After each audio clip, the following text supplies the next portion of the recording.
Hello everybody, it's the Warhipster here, coming at you with another episode of A Tale of Many Warhipsters, and it's very exciting. It's always exciting. It's episode 5. The excitement just continues to build. I'm really looking forward to being able to share all of this hobby goodness with all of you at home, and of course, I'm doing it with the assistance of my fellow Warhipsters themselves, Mr. ADR Wargaming and Mr. Reza Prime. Say hello, gentlemen. Hello. Hello there. How are you both? Yeah, good. It's been busy. It's the run up to Christmas. The time, it's flowing in a linear no, it's just it's kind of crazy at the moment. We've done a tournament. We've obviously been painting things. Everybody's been painting things, so we're gonna get to see all them. It's, as I say, it's nearly bloody Christmas. 2021 is rapidly heading towards its conclusion. I'm sort of in a bit of a fuzz at the moment as to quite everything that's going on in the world. But other than that, I'm fine.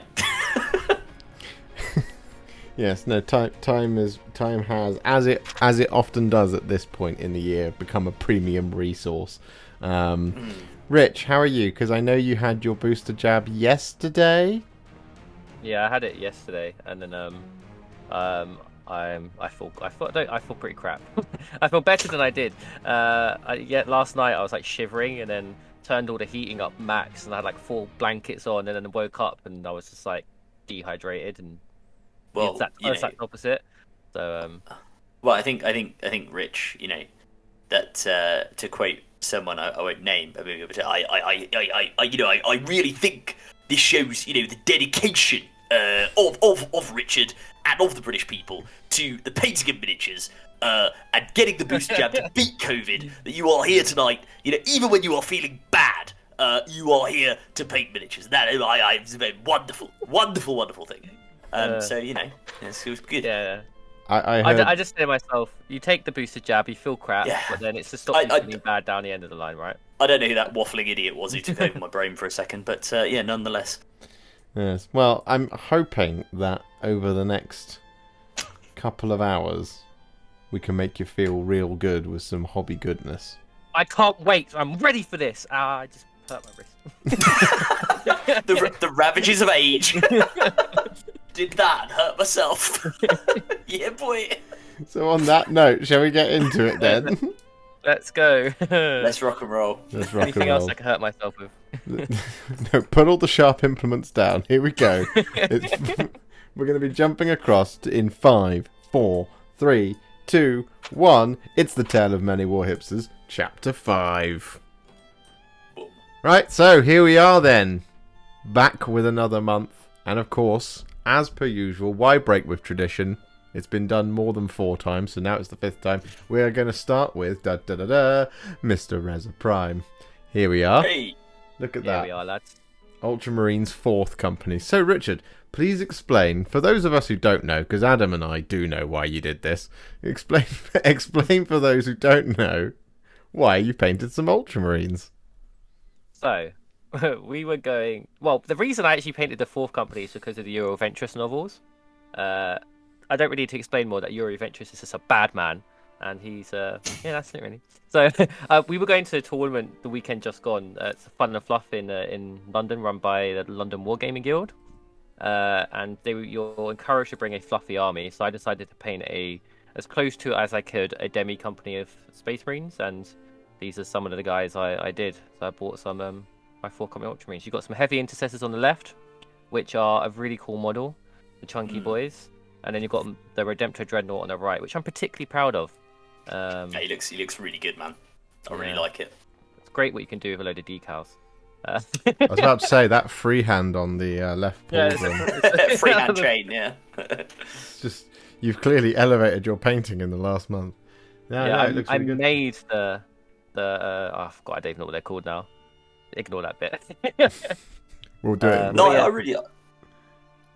Yeah, no, I really like it. I also, you know what? It's nice to see Ultramarines without gold/yellow shoulder edging.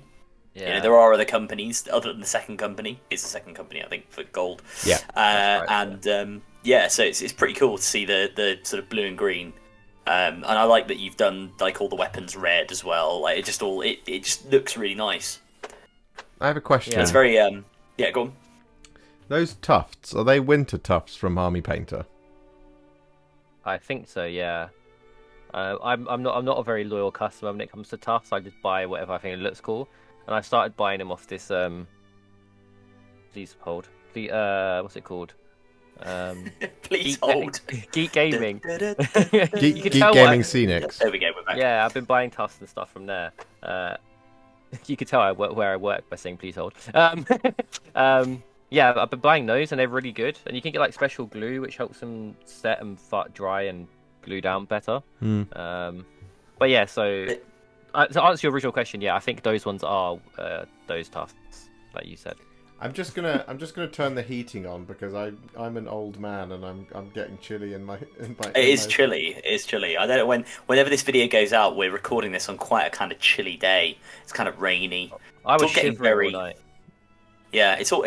Although I will say, as we are very close, I can't really see anything. Maybe I can swing the camera around a little bit, but I have actually. My Christmas tree is kind of hovering just out of shot, so I am feeling suitably festive now, and it is now December, so. You know, yes, we can look forward to Christmas. Absolutely, you've got some more, Rich. Yes, I do. Sorry, I punish some more people. So I have some hell blasters there that I didn't even use at Fun and Fluff, but they painted them. I actually did highlight the coils for the plasma, which I didn't do in my Redemptor because Josh told me off with that. I didn't tell you off. I believe it was Rachel who told you off, and then I said. And then you backed her up. I said, yeah, it would make it pop a little bit more, Rich. You just add a little bit of like grace here or something to those corners, and then you gave me a string of expletives, which I will not repeat because this is a family show. Oh, it's a family show. Yeah, I didn't swear and walk away, and kill some Necrons. Yeah, so I got some Hellblasters there. I really like the Hellblasters model, and they're really cool. It's just a shame that they're not very good unless you're a Dark Angel. And then on the right, you've got some of my converted Blade Guard veterans and Ultramarines. So they've got the Gladiuses and the shields, and they've got the Beatrix helms, and they have white shoulder pads because they're from the first company because they're veterans. That's really cool. Where did you get the heads, if I may ask? I got them all from eBay, but I think they're like from a Fordwell kit. Yeah, I think they're from the Suzerain Guard, aren't they? Yeah, that's right. So the shields also came with that, and I think it's really cool. And the front one is from the Imperial magazine. So he's the Primaris Lieutenant, but I just made him a sergeant. Yeah. Because you're the box and he comes to 3 Blade Guard, and I wanted 4. No, they look really cool, man. It's such a cool conversion. It's those classic. Again, it's Suzerain in Victorii or something. That's the name of the unit. I can't remember. I really like those shields. I've always been a fan. Yeah, they're cool. I had this silly idea back in the tail end of 8th edition of taking Endless Company veterans. But using the breacher models, well, using the in Victorii as the company veterans to just stand around with various characters, rendering them immune to all damage. Oh, is that what they did? Now they just stop you shooting at the stuff. Yes, it's a bodyguard.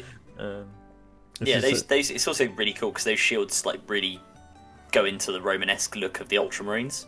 I think they do. They suit. Particularly Ultramarines, Blade Guard better than the Blade Guard shields do. The ones the kit comes with, because they just, even the design on the blue one you can see there with the lightning bolts coming out, that's super Roman, and if nothing else, the Ultramarines are Excel spreadsheet power users and also Romans, right? That's the space Romans. That's their thing.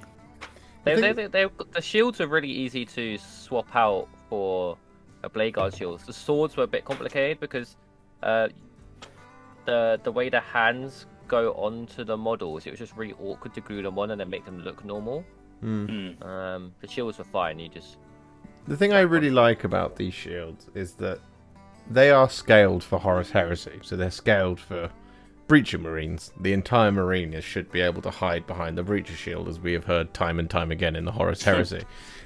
What I really like, though, is the guy at the front, in the 3 that you've got towards the back, the guy in the front with the big old teamer in the middle. It almost looks like it was actually scaled for him. It was like no joking. I was gonna say agree something. Oh, did you? Well, did you true scale it? A true scale. It's interesting you say that because I didn't even think about that. But you could almost look like they could do the Tustedo, the turtle formation that the Legionnaires used to do. No, definitely. Really cool, man. Yeah, quite happy with them. Great job. Question for you though on your Ultramarines lore. In the veteran cohorts, so in the veteran blade guard, does the sergeant have a red helmet or does he have a white helmet? It's a white and red helmet, isn't it? Oh, I don't know. That's why I'm asking you. Oh, yeah. I thought you were going to say. I actually did the helmet wrong. It should be red. So the red and the white should be swapped. But I realised too late, and I couldn't be able to change it. But yeah.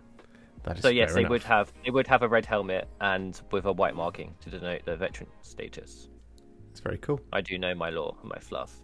You do know your fluff, which is a good job because you went to the Fun and Fluff tournament. And speaking of another army that went to the Fun and Fluff tournament, we are of course going to go to all those who are frequent watchers of the Tale of Many Warhipsters. You'll know who's coming next.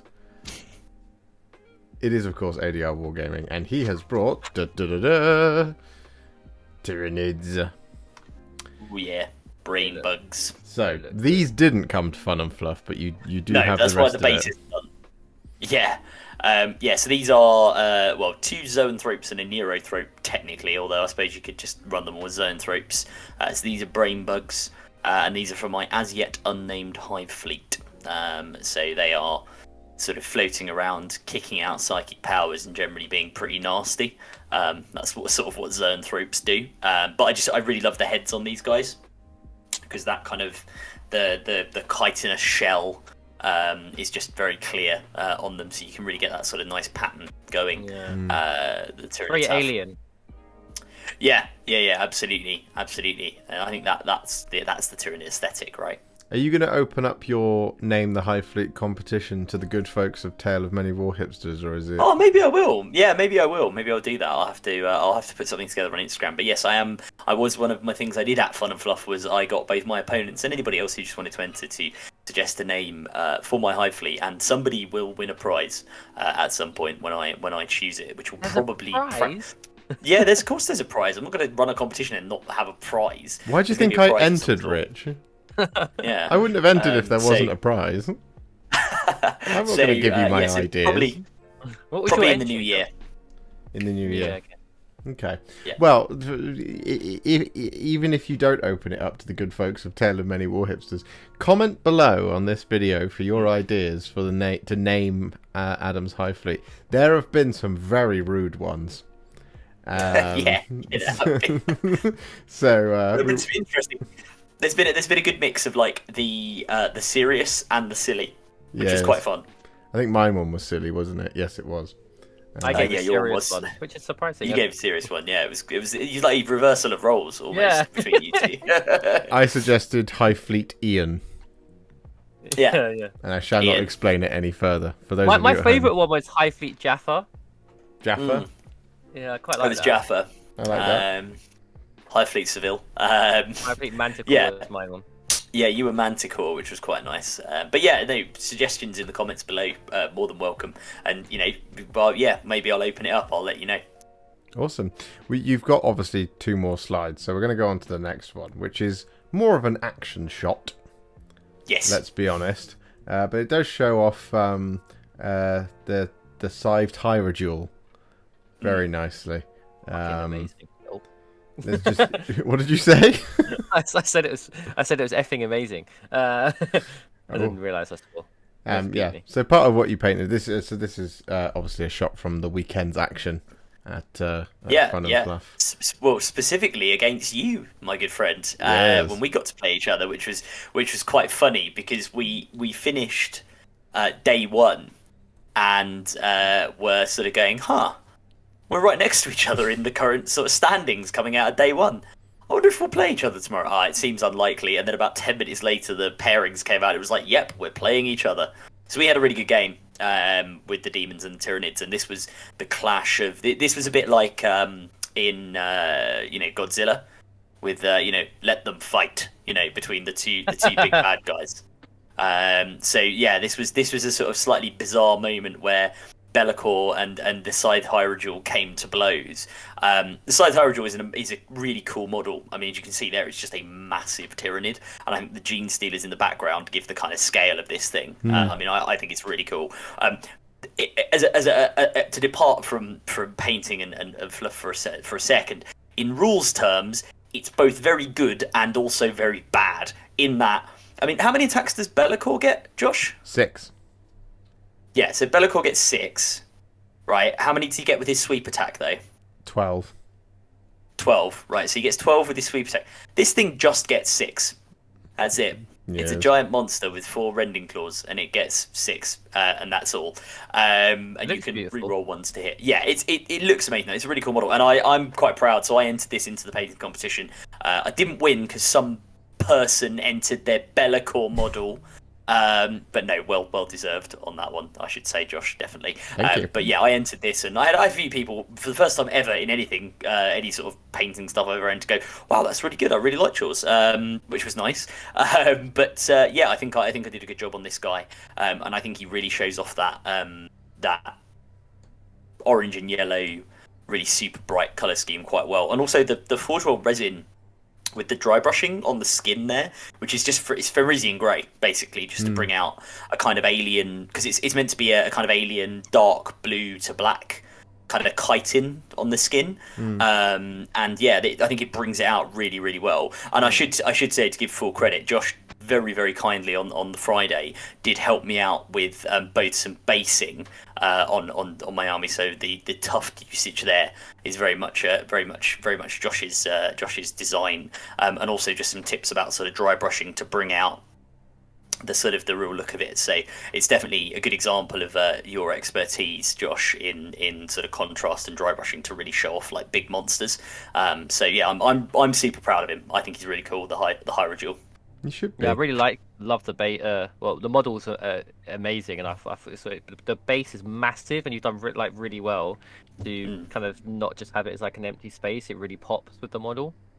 Yeah, it's kind of a jungle. It's meant to be like a jungle theme across the army, which I think we'll see in a minute. But yeah, that's the idea with that. Interestingly, as a quick aside, I was chatting with Rich Gwatkin, and he said that if you two swapped your LGT scores from your previous team to Team Warhipster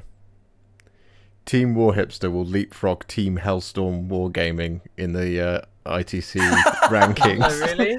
That's hilarious. Team Warhipster is on a roll, clearly. Yeah, because Rich put in such a incredible feat at LGT.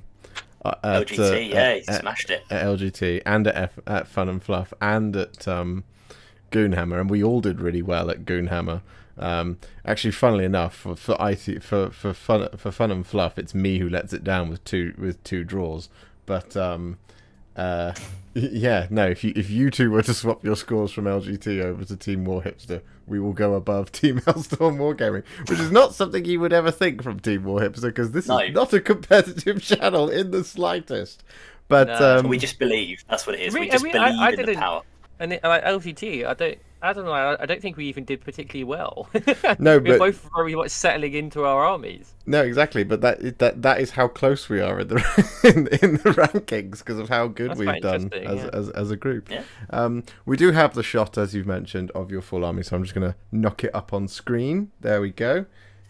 Yeah. So this was pretty much all painted in the past. Well, pretty much certainly all in the past month, apart from one of the units of 16 Genestealers, which was the unit of Genestealers and the unit of the Termagants, who are the little dudes. People who don't know Tyranids, they're the little dudes on the left hand side as you're looking at your screen with the like tails and the sort of yellow guns they're holding in their hands. Those and a unit of Genestealers were done.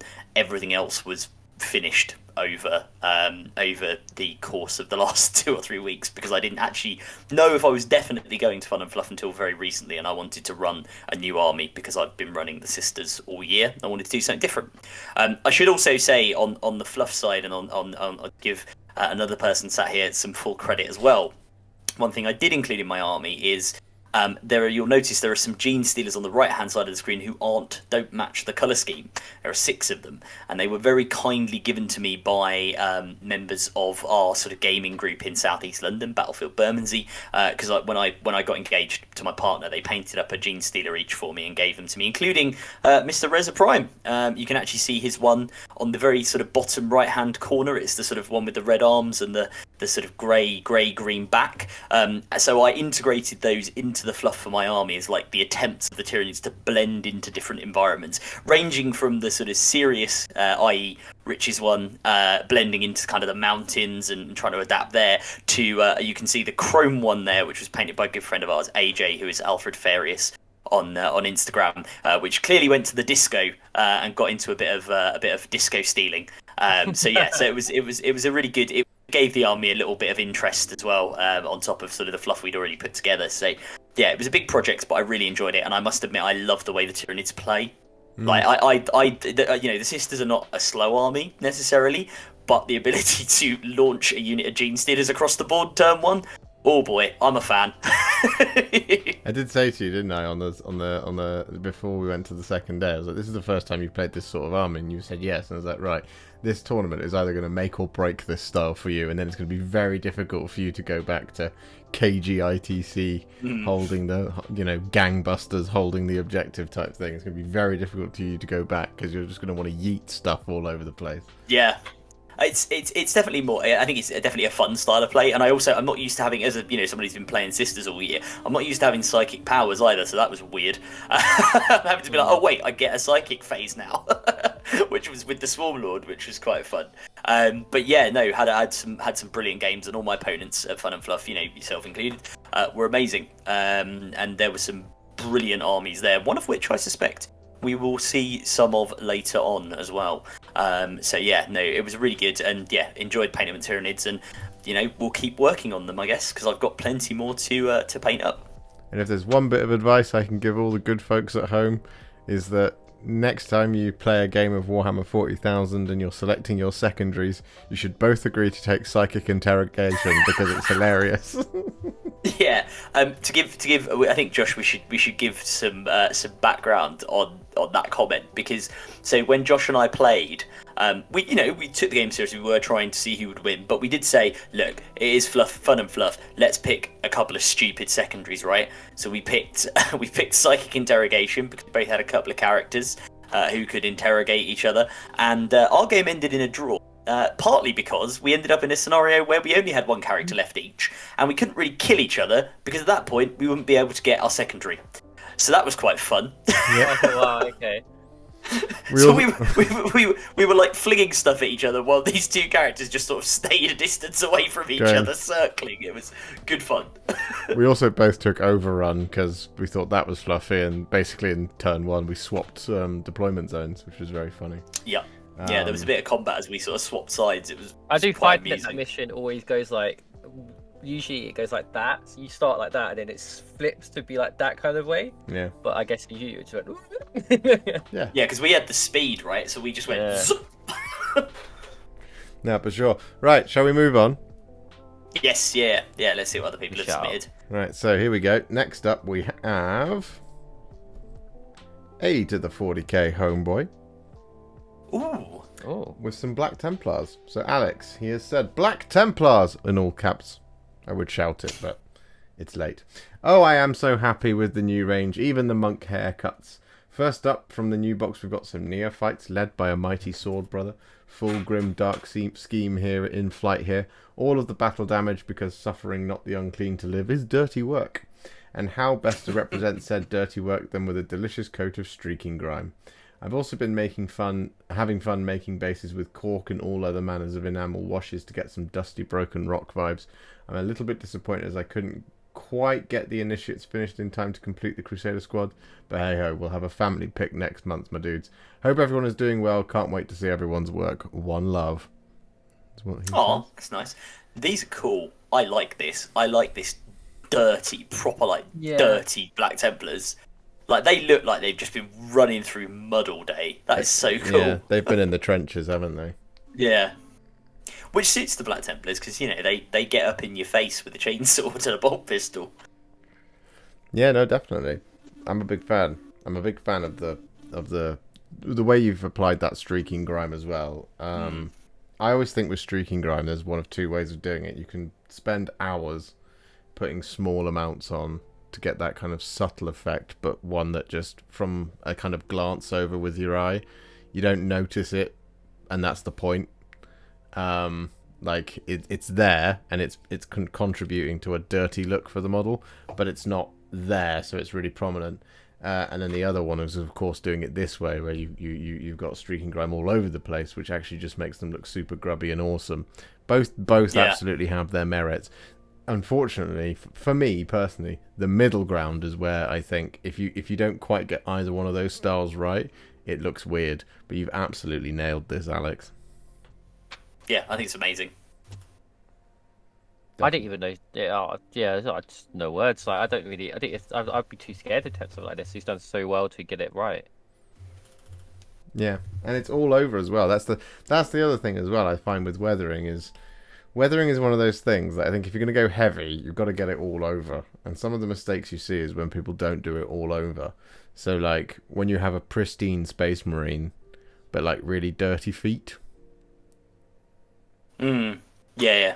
It's like, so it looks like I think it depends, right? Because if it's like a desert base, I can kind of get behind that, right? Like they're running along and the kind of the dust is only up to their, up to like the knees or something, where they've kind of been spattered with it. But like these guys have very clearly just been like like this is what I sort of imagine them running across, like almost like the stereotype of like a World War One, no man's land, right? And there's kind of shells landing, mud getting thrown up, and these guys are just running through it because that's what Space Marines do. They're here to break a stalemate, and this is how they come out of it looking. Like they've been fighting so long, you don't know what's blood and what's mud anymore. Yeah, it's been all mixed and bleh. Yeah, that's the sound effect for it. Kind of how I picture everybody on Count looked. Yeah, including Ventanus, who I believe is makes an appearance in the Uriel Ventress novels. He does, and he's an absolute hero, and I love Ventanus. And you can get his model now from Forge World. He's got another picture, or another slide, I should say. Here it is. This is the Sword Brethren, isn't it? This is the Sword Brethren, and again, it's absolutely nailed it. I really like the muted red as well on the pauldrons. Yeah, the thing that drew me with this one was the cloak on the far right. Oh yeah. So again, the cloak is nicely weathered, and it doesn't have like any kind of really sharp, stark highlights that make it look like it's actually a little bit clean. You've absolutely nailed the balance on these models. I can't stress that enough. It looks fantastic, buddy. It's even on the sword. Oh, yeah, it's really cool. Yeah, it looks really good. Really well done. I'd like and when this is going to be one of these things where like the whole army, when you see it all together, it's going to look amazing. Yeah, for sure. I can't wait to see a repulsor with a multi-melter on the top weathered like this. So, oh yeah, just cool. Alex, just let you know that's what we would like to see here at the Tale of Many Warhipsters. Because we like to make requests here and then see if people do them or not. Adding more stress to the painter's queue. Have either of you done like cork bases and stuff? I've been always interested in. I have a bunch of cork. I've just not used it yet. But maybe for a future project, maybe that will come in handy. A future project, you say? Teasing. Exciting. I can't wait to find out what that is. Shall we move on? Yes. Yeah. Yes, sir. So next up, we have a PowerPoint presentation. Oh. This is from Mr. Flashman Andy. Andrew Easter. So here he is. So as we all know, he likes to do a massive amount. So here we go. We'll go through his PowerPoint. It says the tale of many Warhipsters' infinite journey to find the bottom of a paint pot. This month, I finally got around to finishing my Adeptus Mechanicus building, 2 models in an almost mirror so they can join together to make a larger piece. The amount of detail on this terrain makes you weep. Now, I don't profess to know exactly what you've been through, Mr. Easter, but having just done the Octaria set, I know what you mean. Those buildings, man, they do not need as much detail as the models these days. I mean, they do because they look amazing, but like they really don't need as much detail as the models. I mean, the final effect is very cool. Yeah, the final effect is fantastic. You've done an excellent job on that. And if you guys have seen in the Discord what he has built coming up in terms of terrain, it might make you weep. Because it made me weep. Tears of joy. But when he showed a picture, and I heartily recommend that you two go and have a look at it afterwards. Just scroll back a couple of days. It is a huge amount of terrain. And he was like, yeah, I'll get this done in 2 weeks. And I was like, damn you, Andy. We'll have to go around to Andy's and play games. We can play on the most beautiful terrain. Absolutely. He's got a bunch more slides, so we'll go through to the next one. Yep. Next, I turn to my month of vehicles. I still have 7 tanks to paint for 3 armies. He magnetized all the weapon options. He painted 5 trucks in 5 days, just in time to fight, kill, and eat some Ultramarines. All that effort, and 3 of them died turn 1 to hold the central objective. It was worth it for those 5 VPs. I like it. Yeah, I like it too. They're cool. Nice trucks. Yeah, definitely. He's got even more. Goliath. Yeah, it is the Goliath, isn't it? Yeah. Because normally a lot of them have that big shovel. The rock grinder, the one on the left hand side of the first picture. Yeah, that's the one I always look for, and if I can't see it, I go, "What truck is that?" And then I realise that I have to look at the rest of the model, not just the dozer blade on the front. Here we go. So cult time continued. So he also painted a Chimera, 20 acolytes, 10 with cutters who chopped a captain, Devastator squad, and a heavy intercessor squad in half, which is slightly alarming for those Space Marine friends out there. They're the auto-killing ones, aren't they? Yeah. Pulled off a charge from Deep Strike after spending 3 CP to gain 3 inches. Oh. Worth it. Definitely worth it for that kind of kill count. Counts. Yeah. 10 neophytes with shotguns, yet the leader isn't allowed one because rules are dumb. 4 heavy weapon Brood Brother teams drowning in toxic waste. A Jackal Alphas and a Sanctus with magnetic arm. Oh. So he's done a lot of cult. Yeah, that's a lot. That is a lot of cult, and he should have done a lot of cult because the codex is on its way out very shortly. Well, early January, isn't it? So yeah, we'll get some. There was a good description, I should say, actually, and Andy might like this on Warhammer Community today. It was about an article about, or maybe it was posted yesterday, but I saw it today. It was about Genestealer cult art, and it was entitled "Who are these bald people, and why are they all screaming?" Which I thought was quite a good, or why are they all shouting? I thought it was quite a good summary of what the Genestealer cult generally get up to. No, I like it. There's one more slide which I think will appeal to both of you even more. So here it is. Oh yeah. Ooh. I love a Paragon Warsuit. So he threw in some heavy destroyers 2 weeks before core. I'm not a meta chaser, just lucky. I always read your recipes. They are very good now. They are. Sorry, I've got a video coming out on this very point, so stay tuned for that. He says, always read your recipes before painting. Always write down your recipes so you don't paint weapons the incorrect colour, like I did.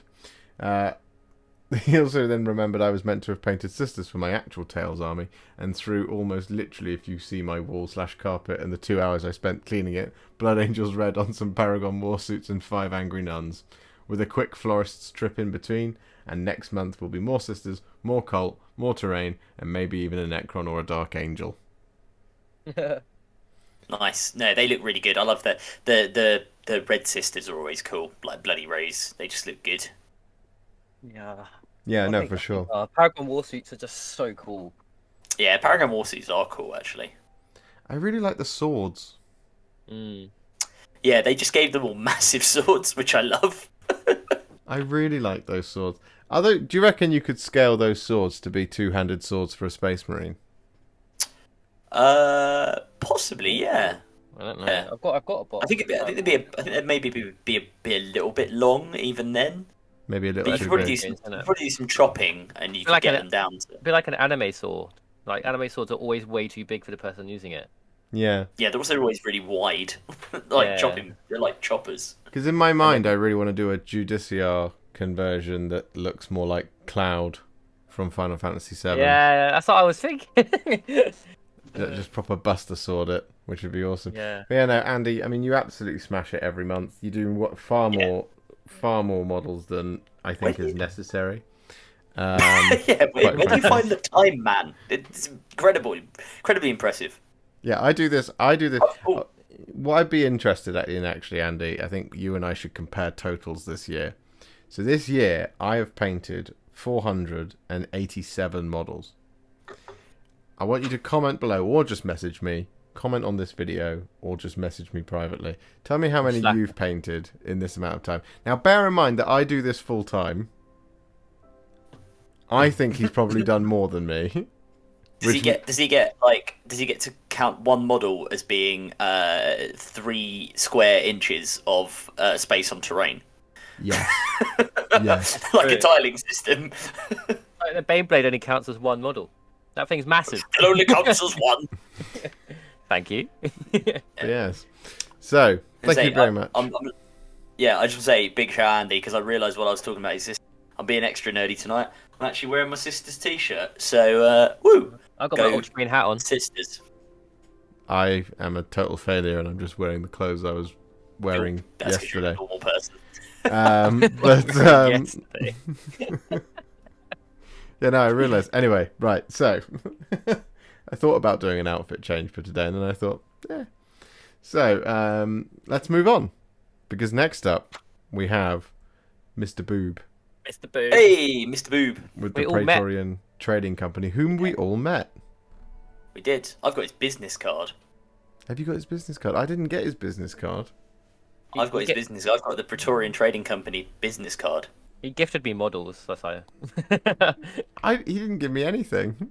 We know who his favourites are now, Josh. Clearly, I'm the least favourite of this motley crew. That's fine, Mr. Boob. You're no longer my favourite.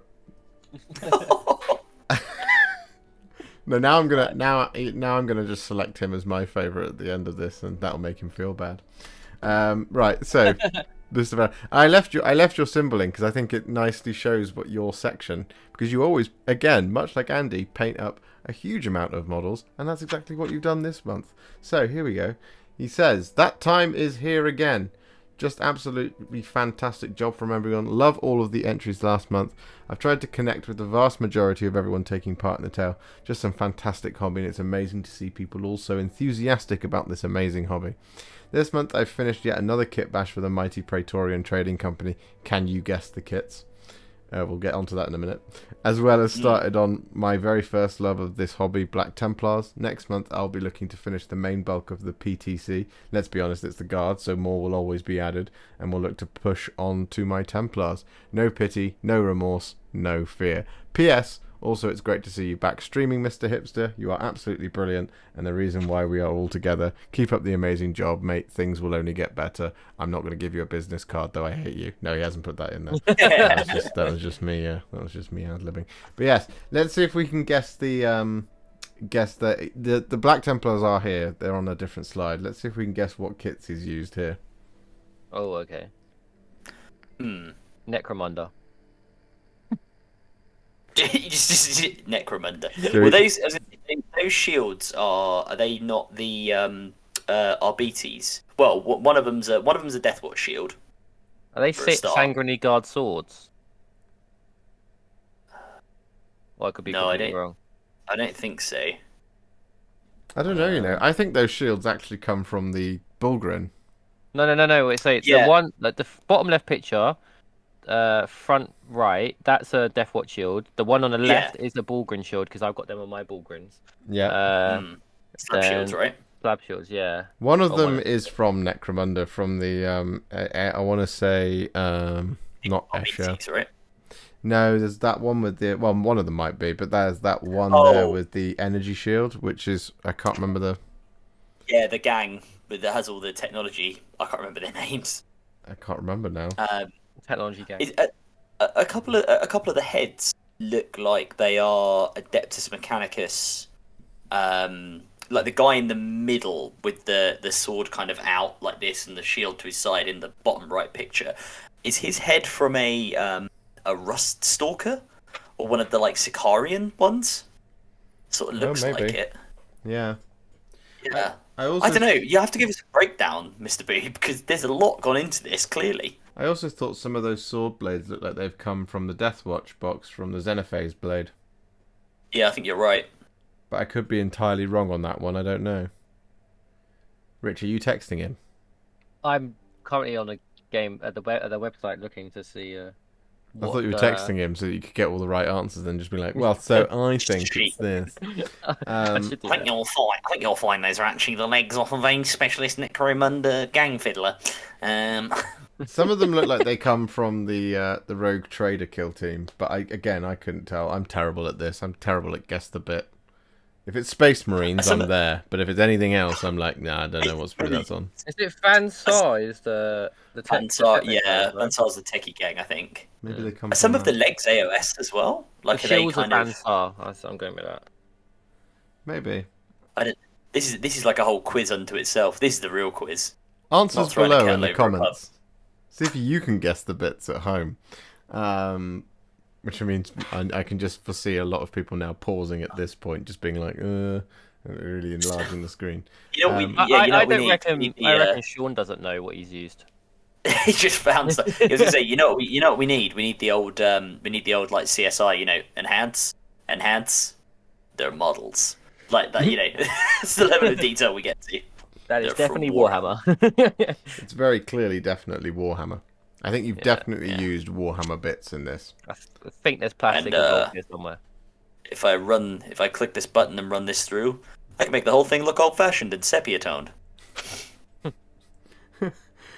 Shall I show you? I'll show you his Black Templar, because it's really cool. Ooh, yeah. So here it is. Hello. Oh, look at this angry boy. The Emperor's Champion. That's a very shiny gold. I'm a big fan of that. That's and it nicely contrasts against like the dirtier, again, the kind of like, is everyone's Black Templars going to be like really, really proper dirty? Yeah. I think so, maybe. A lot of battle damage. I really like what he's done, the heraldry. Yeah. No, I was going to say, I really like the slight tilting down of the sword. So instead of it being like, behold, my stuff, it's more forwards. Oh. You see? It's almost like issuing a challenge, isn't it? He's like, "Oi, you, come here." Yeah. But now you said, "Behold my stuff." I kind of like that. No, see, I like the original pose because I like how it holds the blade flat with the inscription facing outwards. But I do also really like this. It's just a slight tilting down of it, but that's really cool. It's a bit more menacing. And I really like definitely. Really like the glow on the eye. The eye glow on the eye is very nice. Yeah. It just makes it look so sinister. Like, in the kind of weathered black, when you've got this clean, glowing green eye, it just makes it look so sinister and dangerous, which is how an Emperor's Champion should look, because they are sinister and they are dangerous. Dangerous. Some might even say they are notorious. Notorious. But great job, Mr. Boob, otherwise known as Sean. Nice one, buddy. Really like it. And it was lovely to meet you at Fun and Fluff, and I hope to see you again very, very soon. It doesn't feel right to call him Sean. No, it doesn't. No, it doesn't. He shall always be known as Mr. Boob. Senor Boob. Mr. Boob. Senor Boob. Sensei Boob. Right. So, are you ready? Yes. Mm-hmm. Here we go. I know what's coming. It's just... What are you doing? Stop Trying to do a teasing drum. us. Trying to do a drum roll here. I like it. I mean, that's just cheating, isn't it? Hit dragon. Oh, that's amazing. Meg sent me a lot of pictures of Karazai, and I've put them all in. So you will forgive my indulgence, because I'm excited for dragons. Rich, There's I know nothing to you're forgive. excited for dragons. Adam, you're excited for dragons. The whole world is excited for dragons, and Meg got to I mean, they're paint. dragons. If you're not Why would excited you for not dragons, like then that? why are you in the hobby? Yeah, exactly. Like, And I don't Meg- even play OS. These things are so damn cool. Yeah. Yeah, no, 100%. So, yeah, she's got 5 pictures across 3 slides. It's all of Karazai, and she's done an absolutely cracking job. And the thing I really liked about the fact that she sent the pictures through is that I got to have a really good close look at the model. So I'm ready. My body is now ready to paint my own Karazai. You're hyped. Hopefully, he's going to arrive very, very, very soon, as well as the other dragon Krondis. I will be doing that, but I'm gonna pull up the next slide, because you'll see even more of Karazai. So look, there you go. Oh, look at his face, poor dragon. I say, should we mention that this was on Warcom as well? Yeah. Yes. So Meg was on the Warhammer community on the page where they went through all of the sort of dragons they'd sent out to various people to paint, and I just like I actually messaged Meg about this on Twitter, because I was just like that glow in the kind of in the throat and in the neck, where it's like the fire building up, and then that kind of goes where the eye is and around the mouth. That's stunning. It's genuinely amazing, like how she's done that. Yeah. Why is he scarred? What happened? An unfortunate smelting accident. My understanding. Sorry. He dropped a kettle. My understanding of it is that he was a naughty boy, and he got banished from Sigmar's realm. And I believe it was that because it's a lightning scar that he's got. Oh, okay. So it's not a kill. And he's become bitter and annoyed, but he's still very much He's a grumpy dragon. he is a very grumpy dragon. He is a very exceptionally grumpy dragon. And as such, on the battlefield, he is the combat dragon. Both of them can really mix it up in melee. Obviously, they're dragons. But Krondis, who's the other one, the bluer one, Krondis very much is a magical dragon that can cast a lot of spells. Karazai is the one that eats literally everything, and he gets stronger throughout the game for every sort of thing that he kills. So, Puff the magic dragon and his grumpy mate, basically. Yeah, basically.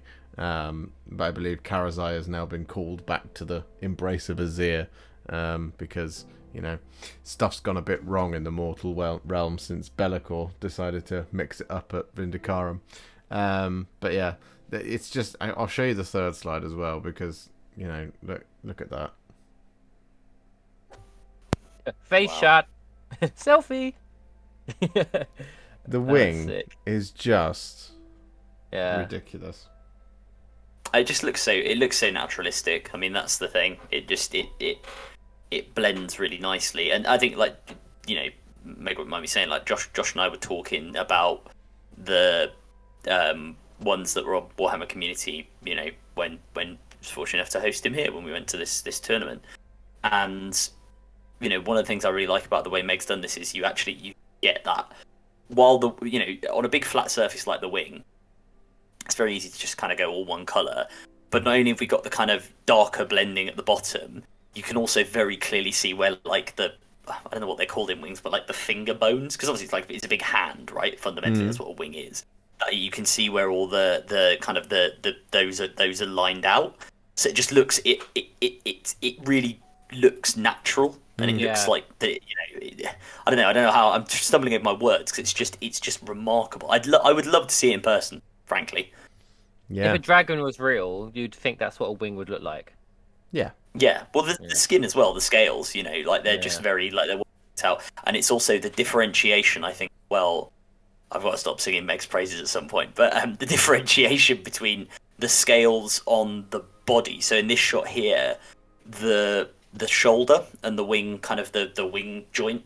Those scales are much more like flat next to each other, like on a real lizard almost, or like draconic skin.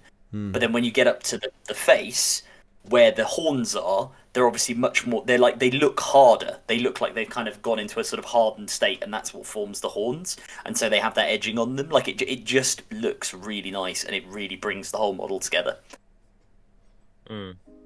Yeah. God damn you, Meg. Right. Move on.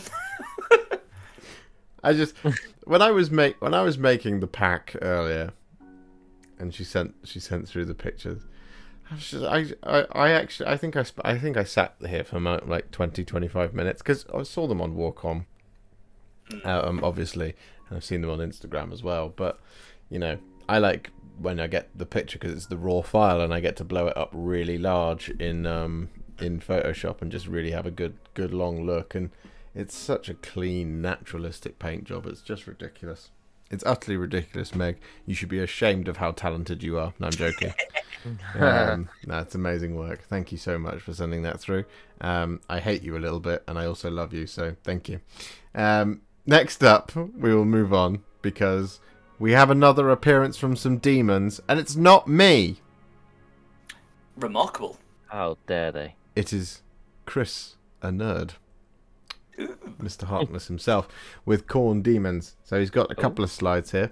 He says, this month I have been mostly painting demons. Having been inspired by Josh's Legion of the First Prince army, I finished off the bases on a load of demons I already had. Karanak, Fleshhounds and Bloodletters, and also painted up a unit of Blood Crushers. These are intended to be used alongside my Ashborn, Deathsworn, Khorne Bloodbound, most likely as a summoning pool. Painting-wise, these are contrast all over, except for the metallics. I tried to get the hands and feet of the Bloodletters to be black, as to represent the Reapers of Vengeance should I ever expand the demons to a full army. Because there's a couple of different colour schemes for Khorne demons, particularly in one of the old Bloodbound books, and one of them is the Reapers of Vengeance, where they do have these black hands, which is really cool. Okay. It's a really cool scheme. I love the blood on the snow. Yeah, always a fan of that. Yeah, no, they look really good. But it's like, I mean, the Khorne stuff always stands out just because of how bright, how bright the color scheme can be. So I really like it. It's really nice. Yeah, no, for sure. He's got some more. So I'll show you another Juggernaut. So there it is. With his Doot Horn. Yep, +1 to charge. Although I must admit, it's quite funny and nothing to do with Chris's paint job so much as the sculpt itself. But in that shot, does it not look like he's using it like an ear? Because his mouth open, right? You can see his tongue sticking out. The demon. Does it not look like he's using it like an ear horn? Like one of those really old, like an old-fashioned, like old guy, and he's like I can't hear you. Come closer, son. Yeah, no, he does. It's quite funny because the Slanesh instrument is the same. It's another single long curled horn that looks like, if you don't get it right, it on certain models you'll build it and it just looks like it's sticking in its ear going, huh? Particularly the because the Slanesh one has a face at the end of it with a tongue that comes out, so it's even funnier. Oh, I see. There's another one. Here we go. So there you go. There's the one with cool. the sword. And it's making me very excited for Warhammer 3. Oh yes. Oh yes, indeed. All the Bloodthirsters. I'm so excited for Total War 3. It's going to be good times. It's going to be excellent times, and we're probably going to try and stream it here on the channel. So look out for that, those ladies and gentlemen at home enjoying this. And I'll show you the final page because this is the one where he was talking about all the finished bases. So there we go. There's the Fleshhounds and Karanak. Oh, that's really cool. Oh, that's cool. Yeah. I really like the Blood Banner as well. Yeah, no, it looks really good. It's always that one's that banner as you know, I've done one. Is always a tricky one just because it is definitely dripping blood, but there's like how much blood do you do? I went a little overboard and coated the whole thing. I think he's done the same thing there, but he's done the same thing on the skulls as well, which I think completes it. So in many ways, I think yours is better than mine. Big fan. Big fan. Yeah, really cool. Really cool. And I've become a really big fan of demons, as everybody knows, having followed this series. and any of my other endeavours out in the world at the moment. Right. Thank you very much, Chris. Next up, we have the Sal 84. Now, he's painted an ice troll from the game Hordes. Because I was confused when he sent the thing. His exact text was, I have finished a troll for the game Hordes in an ice look and some Necron scarabs. And I was like, game Hordes? What's that? So I was looking up. There is a game called Hordes, and he's painted a troll to look like an ice troll for the game called Hordes. So now I understand it. And it looks absolutely awesome. It does. Looks really good. Really, really nice. I like the detail on the fingernails that you can see in the bottom right picture as well. Oh, yeah. It's really cool. Yeah. The ice is cool as well, like the kind of bluey. It reminds me a lot of when I went to Iceland. And you see the glacial ice when it's kind of, well, I mean, it's all breaking off and floating away, which probably isn't a good thing. But you know, when it's floating there and it has that kind of rich blue color rather than just being a kind of flat white. Yeah, I like how it looks kind of wet and shiny at the bottom as well. Yeah. It's really cool. It's a really good job. It's a nice model as well. I like it a lot. Yeah, it's a cool It's a nice sculpt, yeah. I can't tell how big it is. Is that a 40 I'd be interested mil to see base? what scale. It looks like it, doesn't it? Yeah, it's nice. I really like it. You're going to have to let us know how big it is, Lucas. Yeah, he's an angry boy. Rawr. Yeah, no, definitely. He's also done some scarabs, and I think these are some of the prettiest scarabs I've ever seen. So here you go. Oh. Ooh, yeah, they're nice. Don't they look very pretty? Yeah, they're gorgeous. Oh, the kind of, they're like the reddish colour. Took me a second to notice that, actually. That's really lovely. Are they no? Oh, well, I'll be interested to know in the comments. Are they Novok Sal 84, or are you just running them as custom Dynasty? Because that's really cool. Really looks good with the autumnal theme on the bases as well. No, definitely. I was like, again, when I opened the picture, I was like, scarabs have no right looking this good. But as I always say in my videos, an army is only as good as its minions. So, like, you know, cherubs, scarabs, servitors. Well, it's the same principle tries to apply to us, really, isn't it? Anything's only as good as the minions, Richard and I. Well, exactly. Tale of Many Warhipsters doesn't work unless the minions work. But questionable today. I know you're not feeling very well. You've had your booster jab, haven't you? Yes, I'm fragile today. Yes, I do apologise for making you do this, for making you look at all the wonderful things. Yeah, make me look at all these lovely models and stare at a beautiful dragon. And I'll make it up to you. No, thank you very much, Lucas. Really great job. Really, really cool. And like I said, and like Adam said, the basing scheme is really cool. I would ask you to send that to me and like tell me. I think those are green. Are those Green Stuff World leaves? Yeah, I have the same ones. Yeah, leaves. Unless he's got them from somewhere else. It'd be interesting if he did. But I've got the exact same leaves from Green Stuff World, and they're really good. Yeah. No, I'm a big fan. I'm a big fan of the scattered leaves. Right. So, hang on. Just got myself tangled up in a cable here. Right. So, moving on. Here we go. We're into our, as per usual, we are into our custom Space Marine chapters phase. So here we go. We have the Knight of Zen. Simon with a Storm Speeder tie. Okay. And Sergeant Pundamilia. I hope I said that correctly. So he says, I hope you're well. For my entry this month, we have Ty, a Storm Speeder's Thunderstrike for my Desert Lines. I actually finished painting this in the early hours of the morning before a game at Bad Moon Cafe. In true newly painted mini style, it failed to do anything useful and was shot down by some obliterators in turn 2. Class. As well as that, it broke off the flying stand on the way home. Oh no. Oh well, now that the new mini curse is out of the way, I hope it will do better next time. I've also painted up Sergeant Pundamilia. He gives me the option to field my intercessors as 1 squad of 10 or 2 squads of 5. For next time, I'm aiming to have a Primaris Librarian to show you. Thanks for continuing to bring us the tale of many Warhipsters. It's great to be a part of your community. All the best, the Knight of Zen. And yeah, there they are, the desert lions themselves, arrayed. They're lovely. Arrayed for war. Yeah, it's really cool. We've extolled the virtues of your scheme over and over and over again, and we're going to continue to do so. It really looks awesome on that storm Very speeder. smooth. Yeah, definitely very, very, very, very smooth. Console looks good as well. Yeah. Picked out all the greens and the buttons individually. They look really good. Oh yeah. Oh yeah. Sometimes when I'm painting my own ones, I generally just pick like 2 colours. I'll just like green and red. That'll be fine. Yeah, likewise. Yeah. That'll do. I like it's black, the screen's green, and the buttons are metallic, and that'll do. Yeah.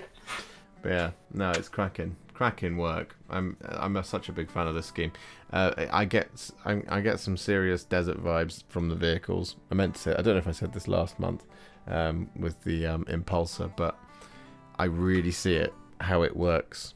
I really see how it all comes together with the vehicles, and I would never have thought that like a sort of bony sandy colour next to a white would ever work, but it really does.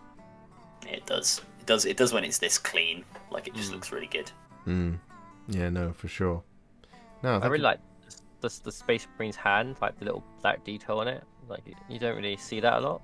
Just really like it. Just looks really good. It's a bit random, but I just really like it. Yeah, it's good. Yeah, no, it is one of those things that I think a lot of people fail to forget to do. I've done it myself on that exact same bit. I've gone, that'll be red.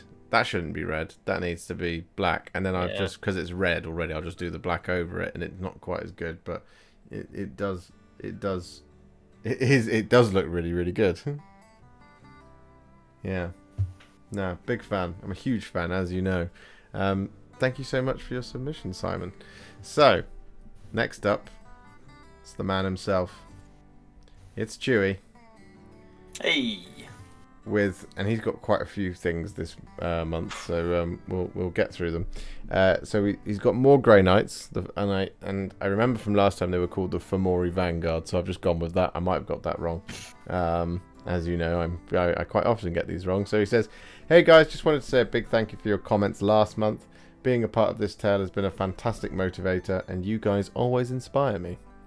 Perhaps a less productive month for me. I did finish another 5 Grey Knights to give my kill team some additional options. These guys are named after more Fomorian characters from the Celtic mythological cycle." So there they are. I remember from last month we were delighting in the last Grey Knights. Well, here we go. He's got some more. I'm not going to try and pronounce them, but feel free to give it a go. Delbaeth. I know. All right. Octrialac? Octrialac? That sounds better, I guess. Now, the Elregil would be the thing, but I'm pretty sure the L is not just said as L, so I don't know. It could be For that one. It would be what? I don't know. I just mean. Elregil sounds like a Lord of the Rings, like an elf, right? Elregil, which is cool. But yeah, I don't quite know with that one. But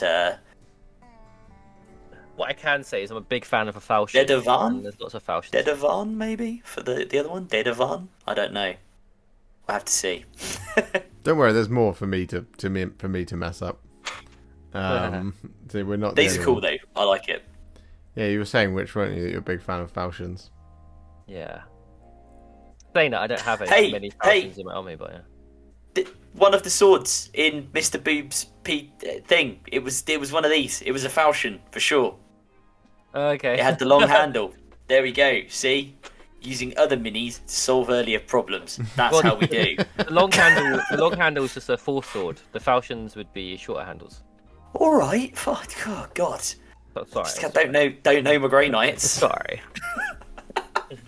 Sorry. Just I've rolled my fair few smites with these boys. just get back in your box, Adam. Actually. He's got even more. So here we go. He says, "Now, you may remember the fabric was to represent Cu Cullen strapping himself to a standing stone so he could down his feet. The original stories, though, tell that he actually used his own intestines to bind himself to the stone. So the cabling maybe makes more sense. I think the new Raven looks much better too. So far, my Knights of Macha have consisted of the Indomitus models I didn't use for my Dark Angels and an easy build Redemptor. This month, I have completed my Indomitus Marines, who's got even more coming up. Nice. But I really like that cable. Yeah, it looks really good. It looks really, really good. And you know what? Also, again, it's, I mean, we said it when the original model was done. It's just like a nice, because someone will go, "Oh, why has it got a cable wrapped around it?" And it just gives you that opportunity to tell the story, which is, is always cool. And I like a big fan of the Raven upgrade. But that looks good with it, kind of like, it almost looks like the Raven is whispering to the Marine in the sarcophagus. Yeah, no, I can see that. Yeah. We need to get Chewie down for a fun and fluff next year. Yeah, we do. I want to see the Knights of Macha on the table. Yeah, no, I definitely do. Here we go. Here's his next one. So he says, meet Senka Makalo, named for a character from the Ulster cycle, whose actual name I can't pronounce. Aha! So it's not just me. He was a judge and poet, but most notably was an educator and famed for helping to bring peace to Ulster. Senka has been compared to Merlin from the Arthurian legend. I can't take credit for the idea. I've seen a few Raven Guard Judiciar modelled this way on Reddit. And his final Indomitus model is Crunkuk.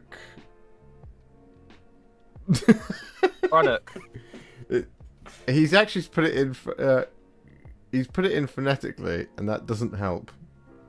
Chronic. Yeah, Khorne. Is named for a wealthy Irish farmer with a bit of a story, but I'll try to keep it brief. Feel free to skip the next 2 paragraphs if it's excessive. No, Stephen, we will not. He was a widower who Macha settles with in secret so she can bear his children.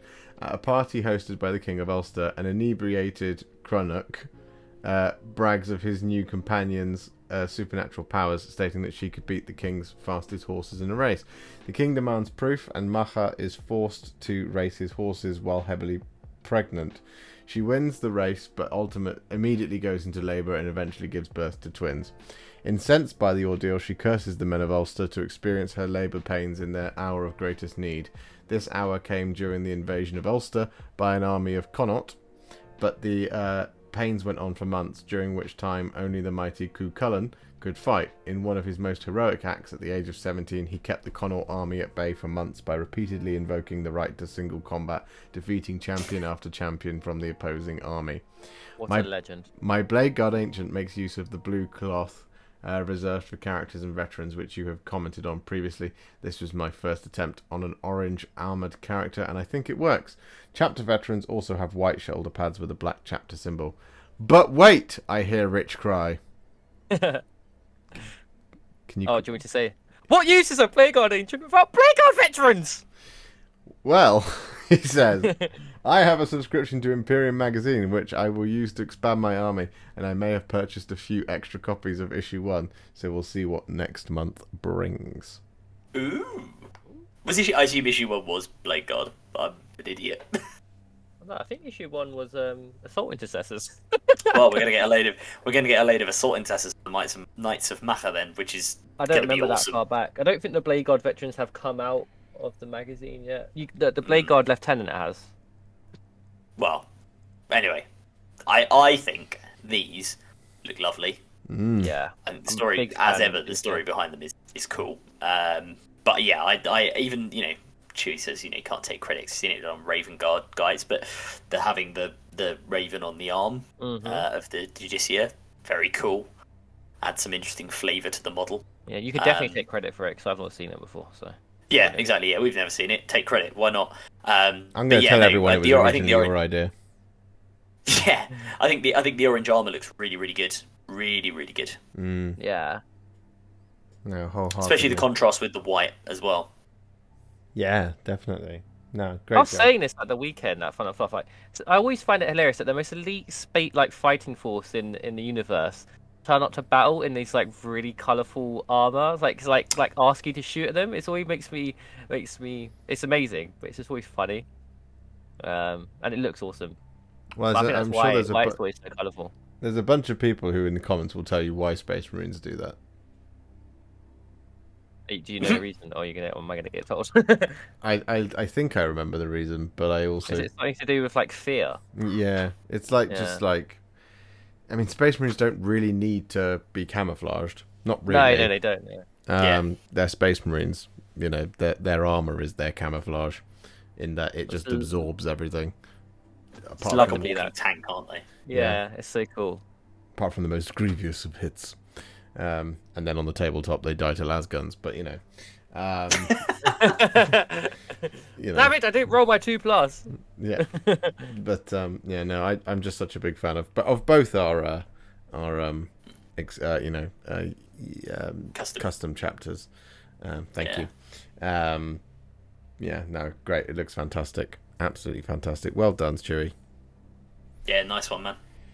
So, next up, it is, of course, things that fall out of my head.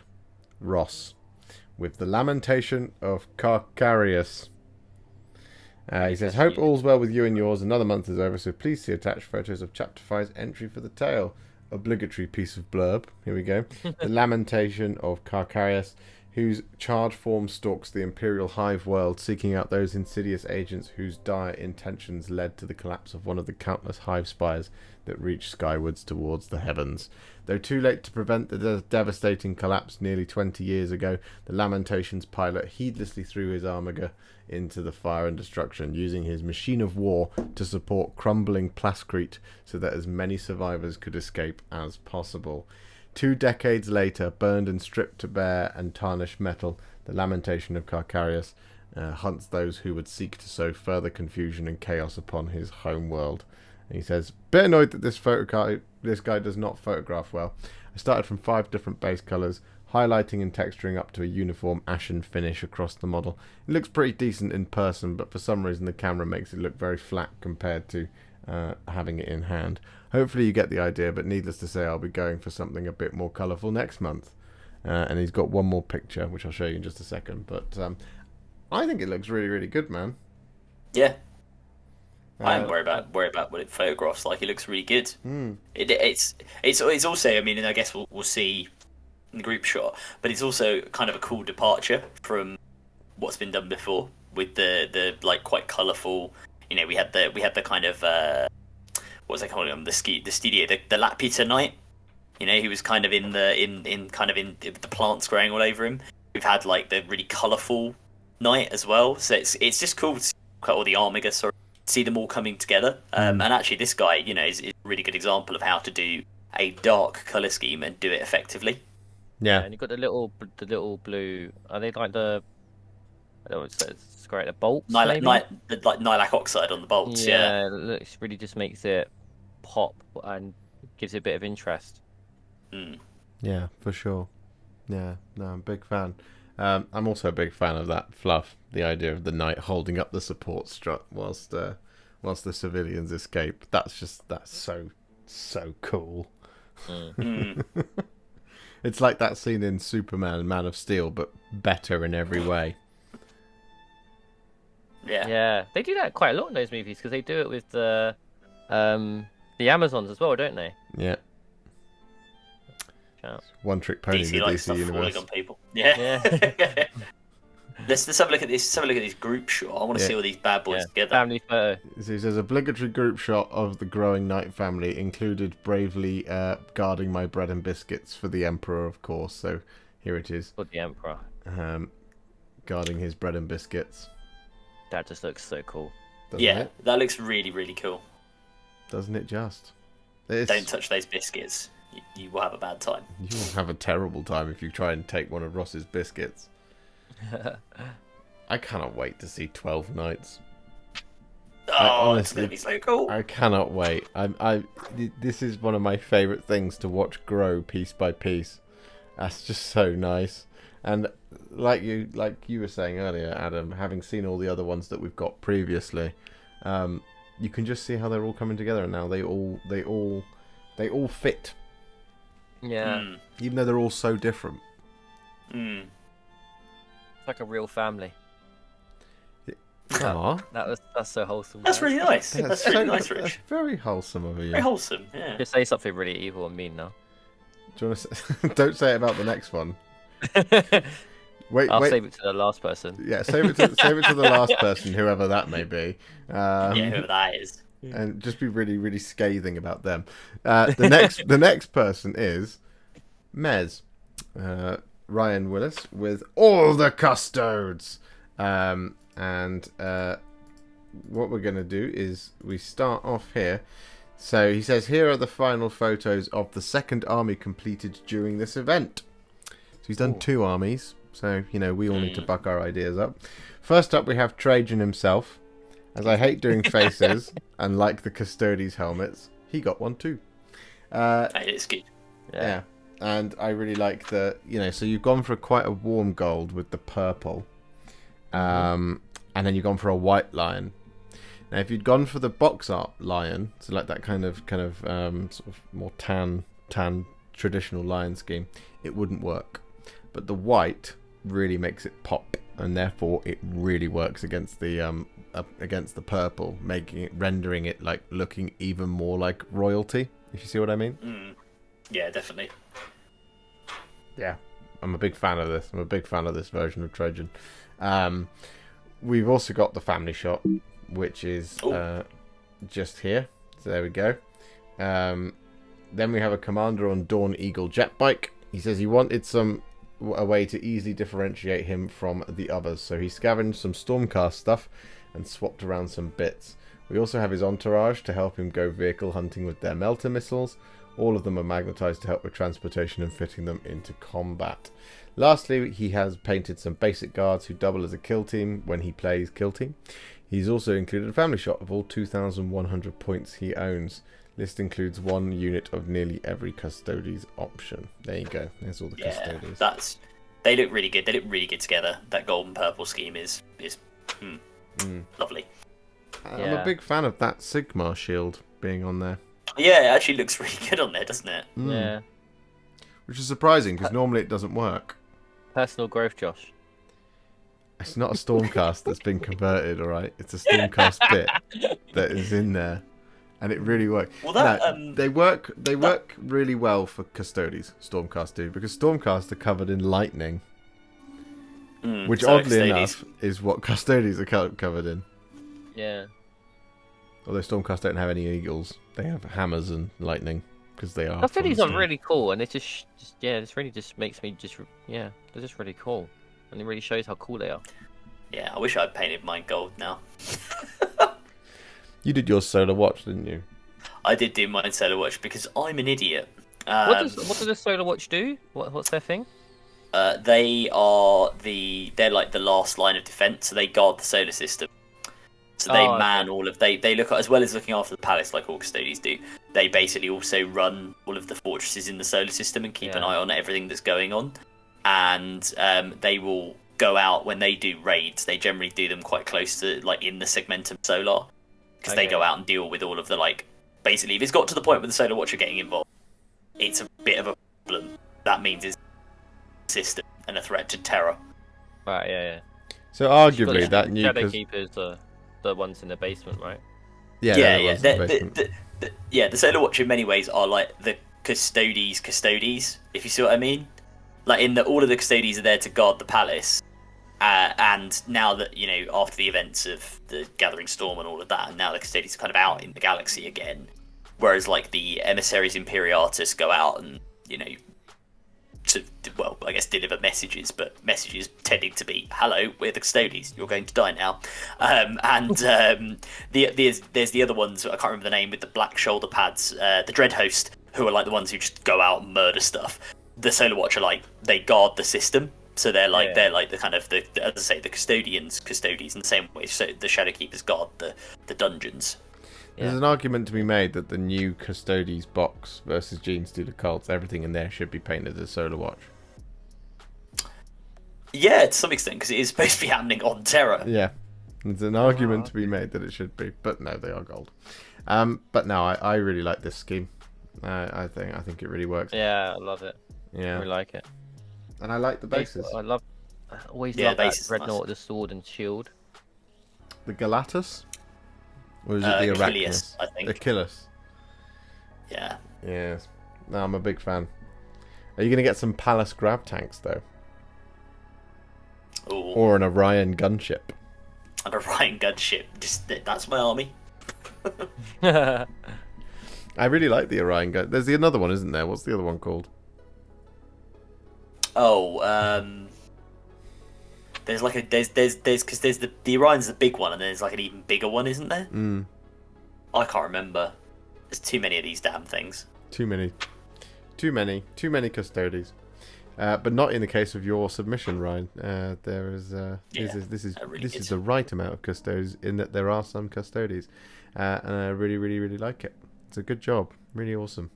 Right, next up we have Mr. Gloomspite Noob with the Solar Watch. Hey! There we go. So this is another version of Trajan that I also really, really like. Yeah, I really like the cream armor on these guys, actually. I love his beard. Yeah, well, I can appreciate a good beard. Well, all three of us can. Yeah, all three of us have beards at the minute. Glorious beards. I'm so glad you haven't shaved again recently, Rich. You looked like such a boy when you did it. Oh, I showed you the picture of the weekend, didn't I? Yes. God, that was such a mistake. But yeah, no, I mean, again, more Custodes, more awesome. yeah, really nice.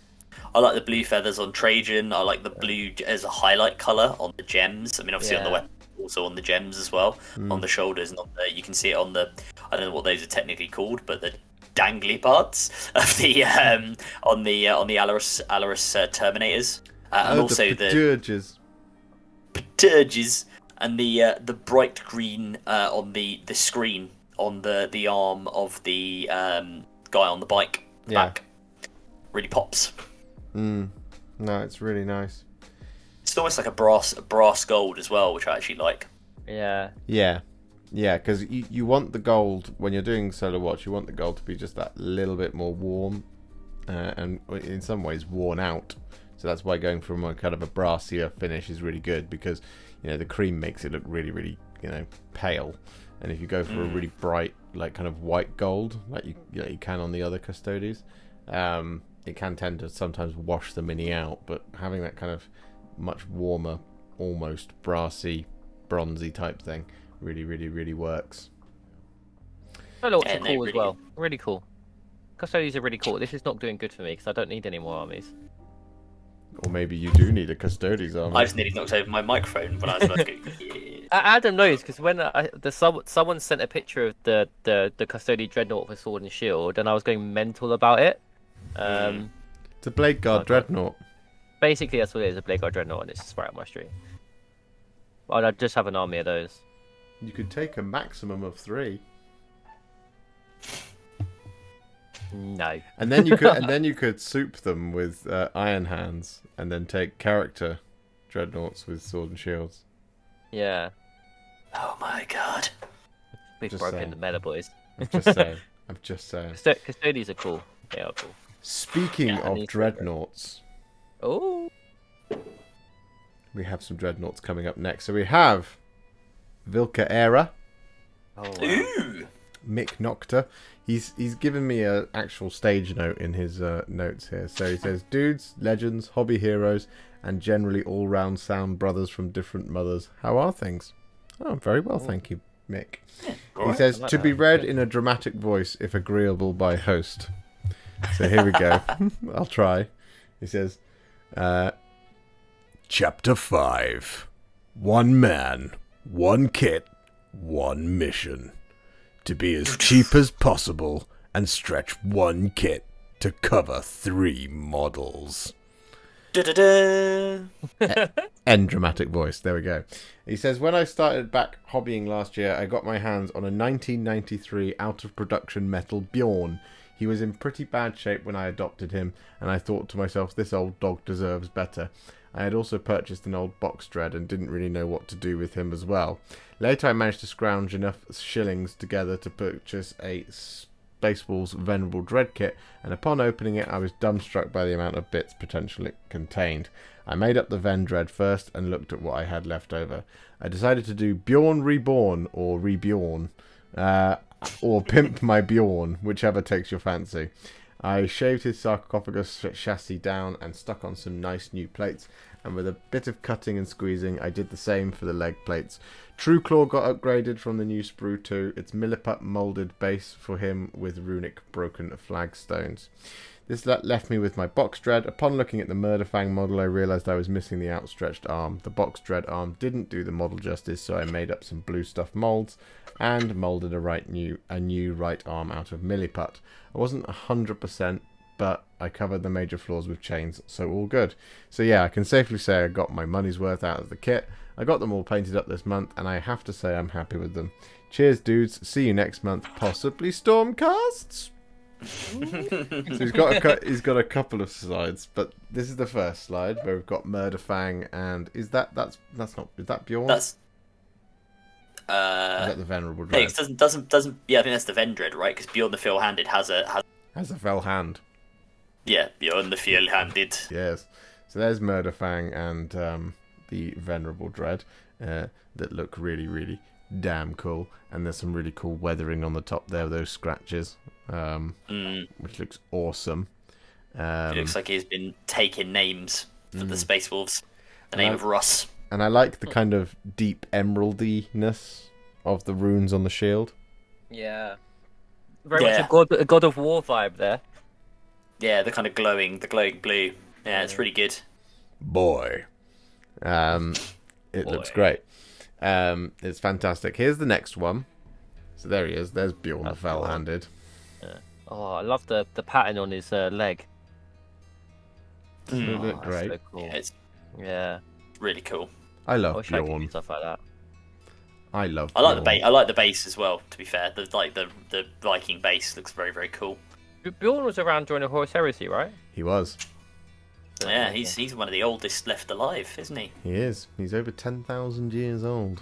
I remember living Russ. He is be a one very of the grumpy person. main characters in, I want to say, Burning of Prospero. Oh, cool. Yes, yeah, I think he is, isn't he? He's in that forever as Bear. The main character whose name I can't remember keeps calling him Bear because it doesn't translate properly into Imperial Gothic. So then at the end, when it comes to the fight with, chaos nonsense and all that kind of thing, there's a cool thing with a demon that is able to control everybody because the guy knows their names, but he doesn't know Bear's name, and the demon draws the names out of his head. But when it comes to Bear, he can't stop Bear because he doesn't know Bear's name, and then Bear kicks 7 shades of shit out of the demon, and then and that's how he becomes Bjorn the Fell-Handed, because he loses his hand, and he goes on to serve Russ himself and the 13th Great Company, and then at the end, when Russ decides to go off on his merry adventure, on his merry adventure, he tells Bjorn he's not coming because he needs Bjorn to stay behind and make sure the Space Wolves don't become alcoholics and weirdos. Part success, part failure, we'll say on that one. Yeah, and Bjorn is like really hurt by this and thinks he's done something wrong. Like Bjorn's like, yeah, he wanted to become a weirdo. He wanted to go off with Russ on his on his pub crawl around the walk, drink some mead, but he wasn't allowed. He was the only one of the 13th Great Company that wasn't allowed to go and was left behind, and they say that he will only die once he is able to ask Russ why he was left behind. Aww, should just text him. No, I love this. This is a really cool model, and I like the detail on it. I love the picking out of the frescoes or the friezes that are like on the armor. So yeah, no, big fan. Looks really, really good. Yeah, and that base is cracking, as per usual. I mean, literally, yes. It's literally cracking. Here's a picture of all 3 of them together. Ooh, Dreadnought boys. They look good. It does make you want to do an all Dreadnought army, doesn't it? Makes you want to do Space Wolves. Stop it! You two, You wait till 2 weeks. Oh god. I was just say you two do so well. I can't afford it, right? But you two do so well to get through these Tales of Many Warhipsters episodes and not buy everything that you see before you. Honestly, it is really, really impressive. In about 2 weeks' time, the thing will just open and you'll just see Rich with like a huge beard, drinking meod and just being like for Russ and the All Father. I would have traded my cat in for a wolf. No, he's not even fazed by that. No, Loki's like, no. Oh, he's got a Norse name now. He did... Oh, it was meant to be, Rich. Meant to be. Loki. He doesn't care. He's just ignoring me. Yes. No, thank you very much, Mick. Great job. Yeah, nice one, Mick. Great stuff, mate. As per usual. Really love it. Right, moving on. We have Drukari. We have Mikey's Wargaming. With the Cabal of Baneful Toxin. So he says, got a squad of Incubi and 1 Talos done for a tournament I went to at the end of November. I had to change my list as everyone voted to use the new data slate for the tournament, even though the cutoff time was before it, which was cool. I'm gonna just say, and it's rare that I do this, but I'm sorry, Mikey, but I think you just look real. You look about here. You see the world's smallest of the violins for the Drukari. No, I'm kidding. Of course, it is annoying when if they don't say they're going to apply a rule and you have to change your list. I get that. That is annoying. Yeah. No, so he's also the Talos is coming shortly, but here's the 5 They look really good. Incubi. Really good, really clean and smooth and menacing and nasty. The detail on the horns is wonderful. The blending into the brown and black at the top. These are just lovely. Yeah, the blades are really cool. Look freaking terrifying. Your highlighting is a lot cleaner than mine is, or my Incubi.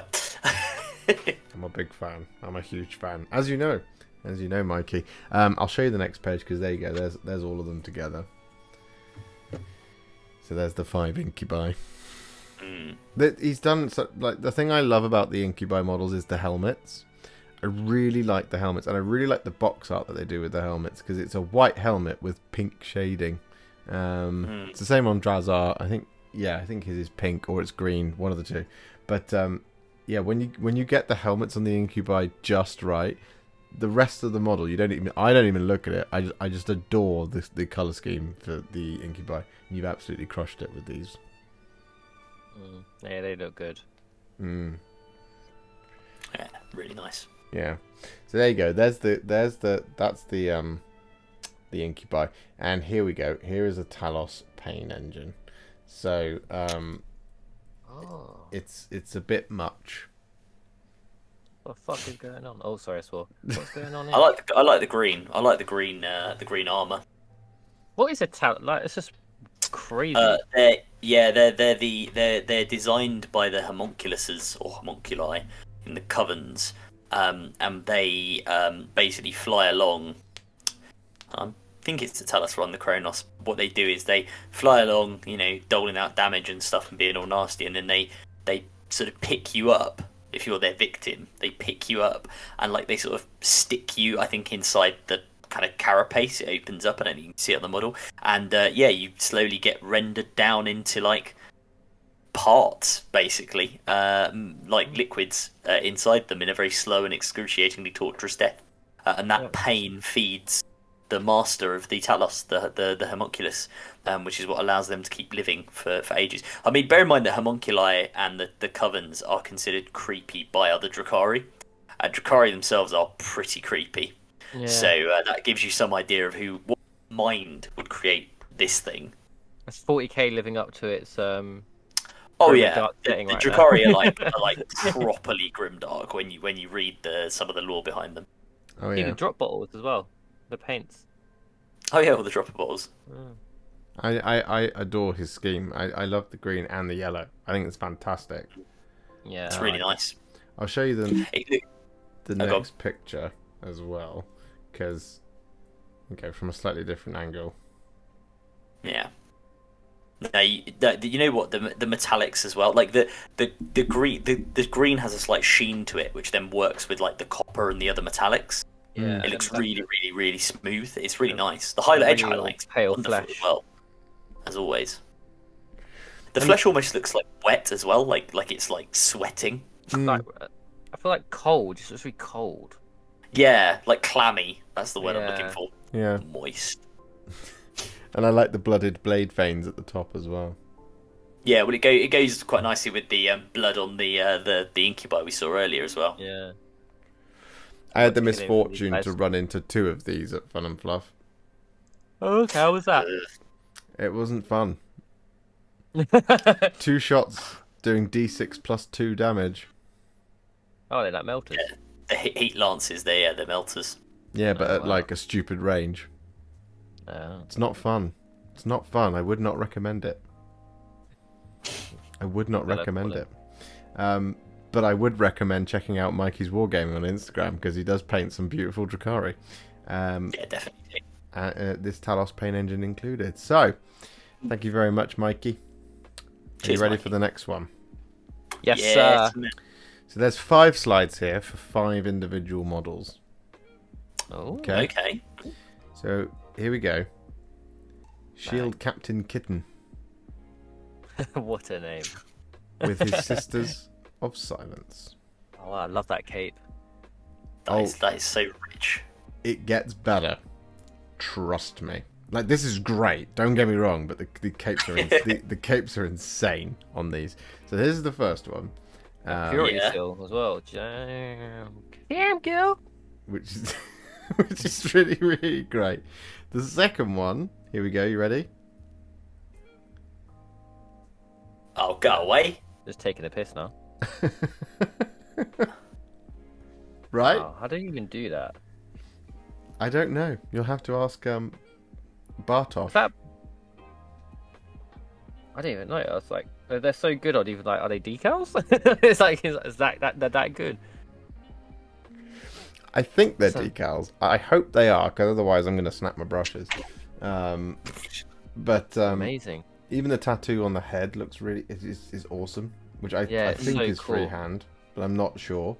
The third one, here we go. Outrageous.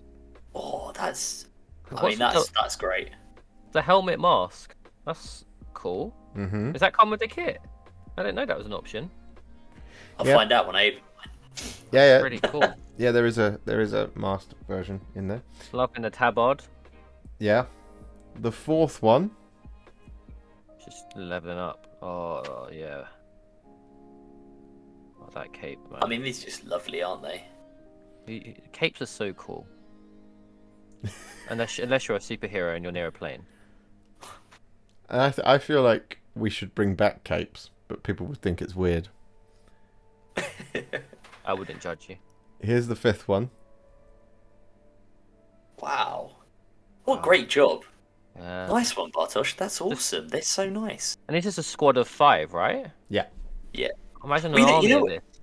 You know what's funny about this as well, right? So, going for the red bases, or the kind of Mars bases, I guess, is an interesting choice with this. Because against the cream armor and the gold and, the sort of white-grey on the furs, it obviously creates like a nice contrast, makes everything pop. But then when you throw a red cloak in, you kind of think, oh, too much red. Is it going to make it blend in? But it doesn't. I mean, that's how good these red cloaks are. Like they pop out of a already kind of at least partly red model. Yeah. When you take the base into account, they're just fantastic. And the way the light, I mean, even there, like if you, the gold on the cloak, like the way that the light catches, it's wonderful. It's sickening, isn't it? No, great job, man. Great Beautiful job. stuff. Beautiful, beautiful, beautiful. I feel like there's many a joke to be made about taking a moment's silence, but that doesn't make for very good content. So we will swiftly move on. But thank you so much for these. Top banter. Honestly, they're just breathtaking. Yeah, fab. You should be Absolutely absolutely chuffed to bits. And as was announced today on as was announced today on Warhammer Community, you will now be able to run a full army of shit Sisters of Silence. Yes. Because Sure, there is a yes. character. is earning their name. Yes. So that's very exciting. Right. Next up, we have Rickard Johnson, I think. He's Swede. He has some Cruel Boys. Cruel Boys. He's got a PowerPoint presentation for us. So he started with this, which is very useful. So he started with figuring out the skin colours for my coming Cruel Boys army. And I think I did 15 different mixes but couldn't get it right.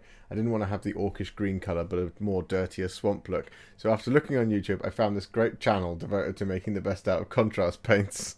Don't know what that's. I've never heard of it. No, I've never heard of it either.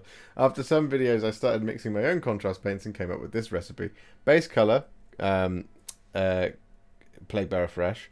First wash, 2-to-1 contrast medium to 1 part Militarum green. And then second wash, 4 parts contrast medium to 1 part Magos purple. He then went, it was time for my own killer boss on Great Gnashtooth. My boss got his skin colours, but I got stuck painting the skin on the Gnashtooth.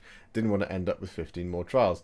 So I was saved again by this great channel I followed carefully for days how to wet blend my big hero, and this is the result. Thank you so much for making me taking. It must be. It must be for making me take a big step in my painting hobby skills. By the way, my killer boss has not yet died on the battlefield and has killed 3 enemy generals.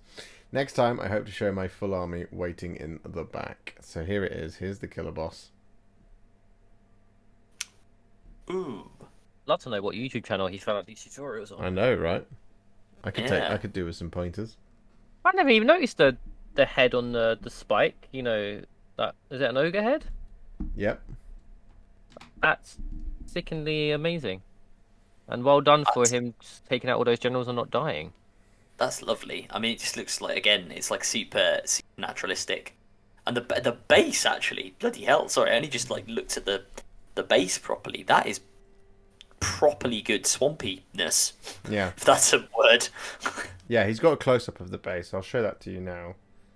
Oh, yeah. Which is AK Interactive's Resin Water 2 components epoxy.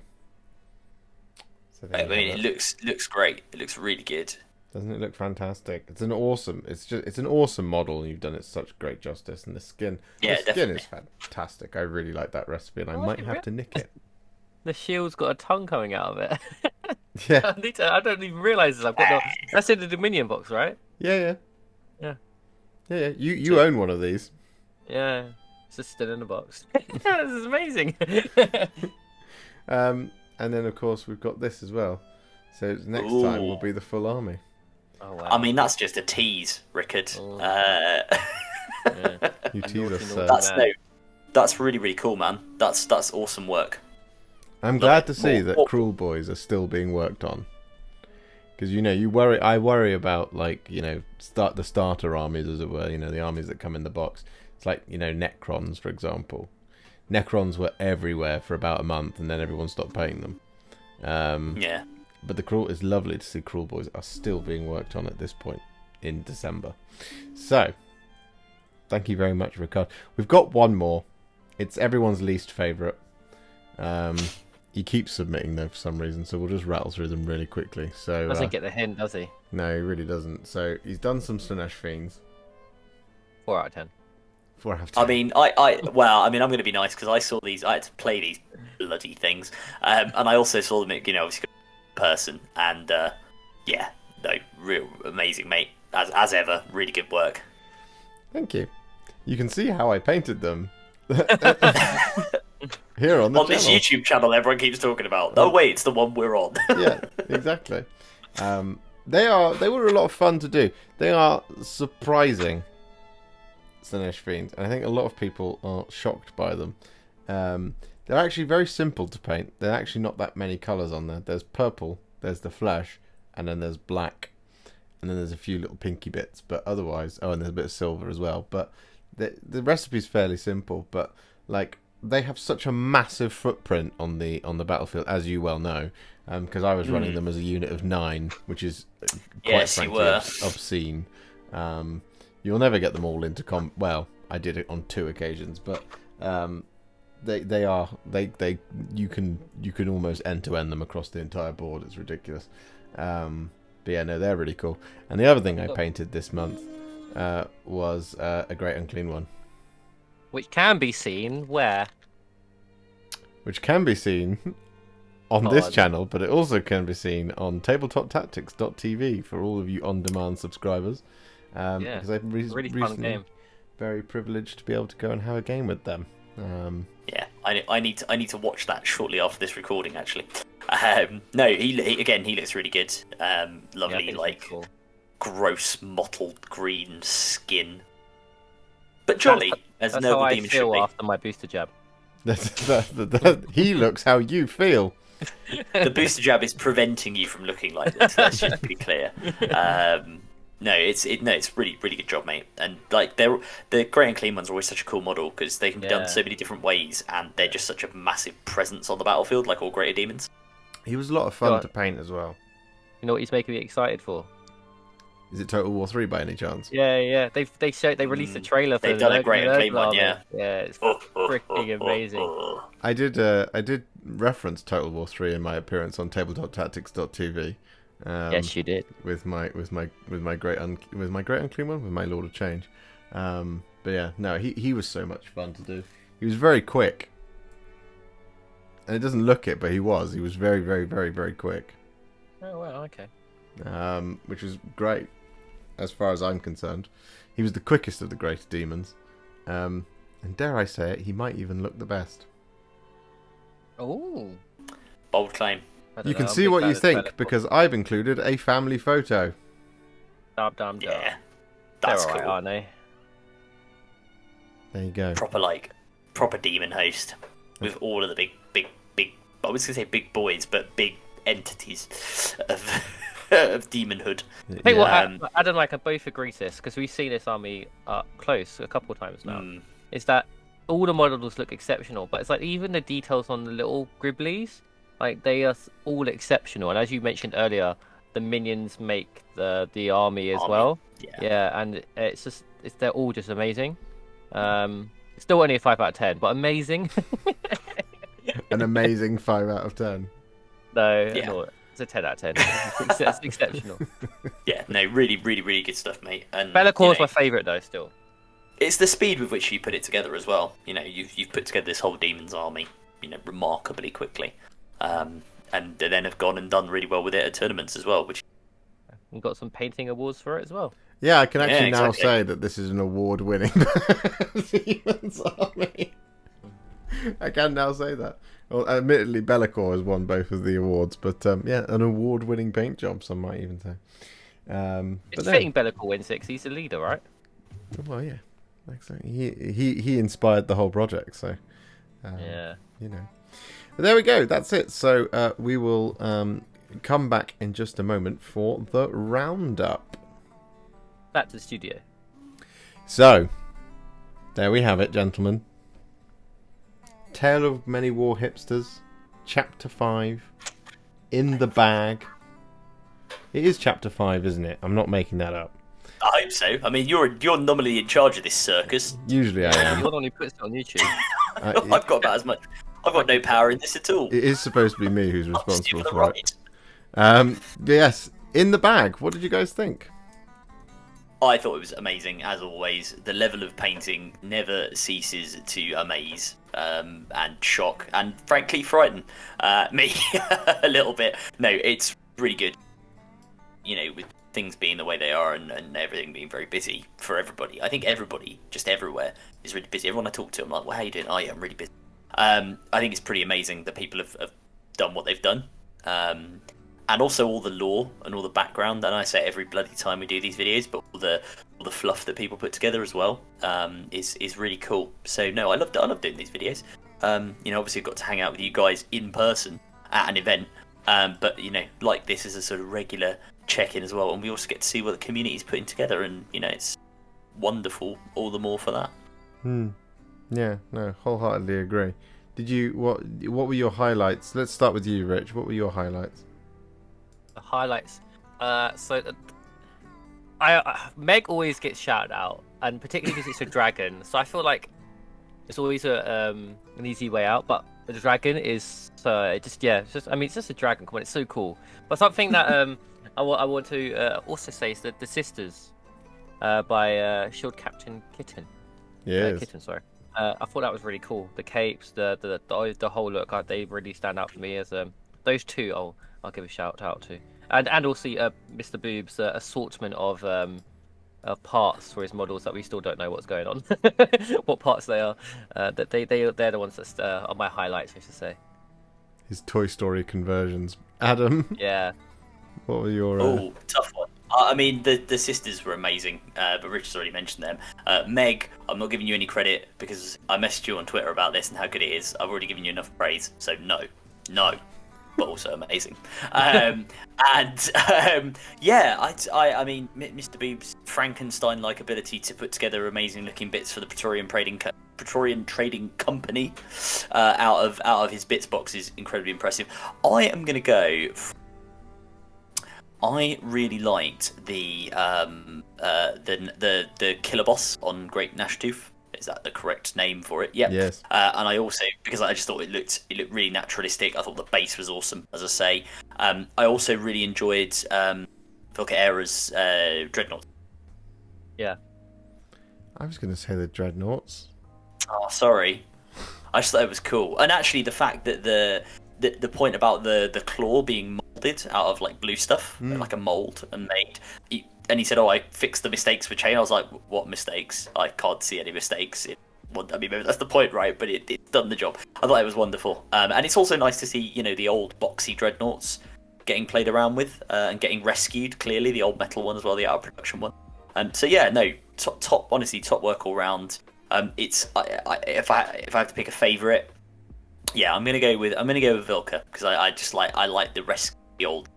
But that is a very hard decision because everybody this month, including Ross, including Chewie's stuff, it's all fab. It's all fab. I'm going to go with Chris with his Khorne demons because demons. Yeah. It's nice The to demons see. are cool. It's nice to see that my influence continues to spread throughout this mortal realm. Their ashen hands. Yes. No, great stuff. Fantastic stuff, and again, it is the.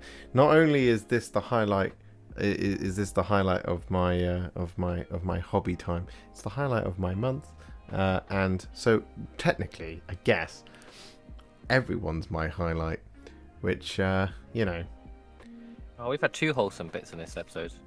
Yeah, we need to make it less. It's getting ridiculous. next month will be hypercritical, right?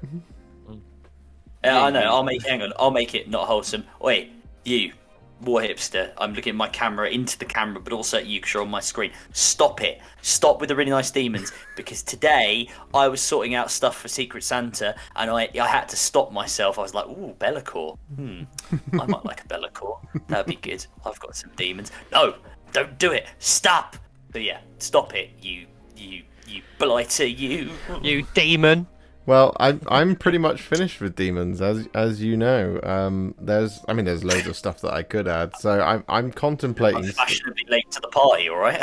I'm contemplating starting a new project. I'm contemplating declaring the demons done, and starting a new project, which I may or may not do for the next round of Tale of Many Warhipsters, which I know everybody's very excited to know when that is. So, because December is as December does, it's very busy for everybody. Tis the season and all that.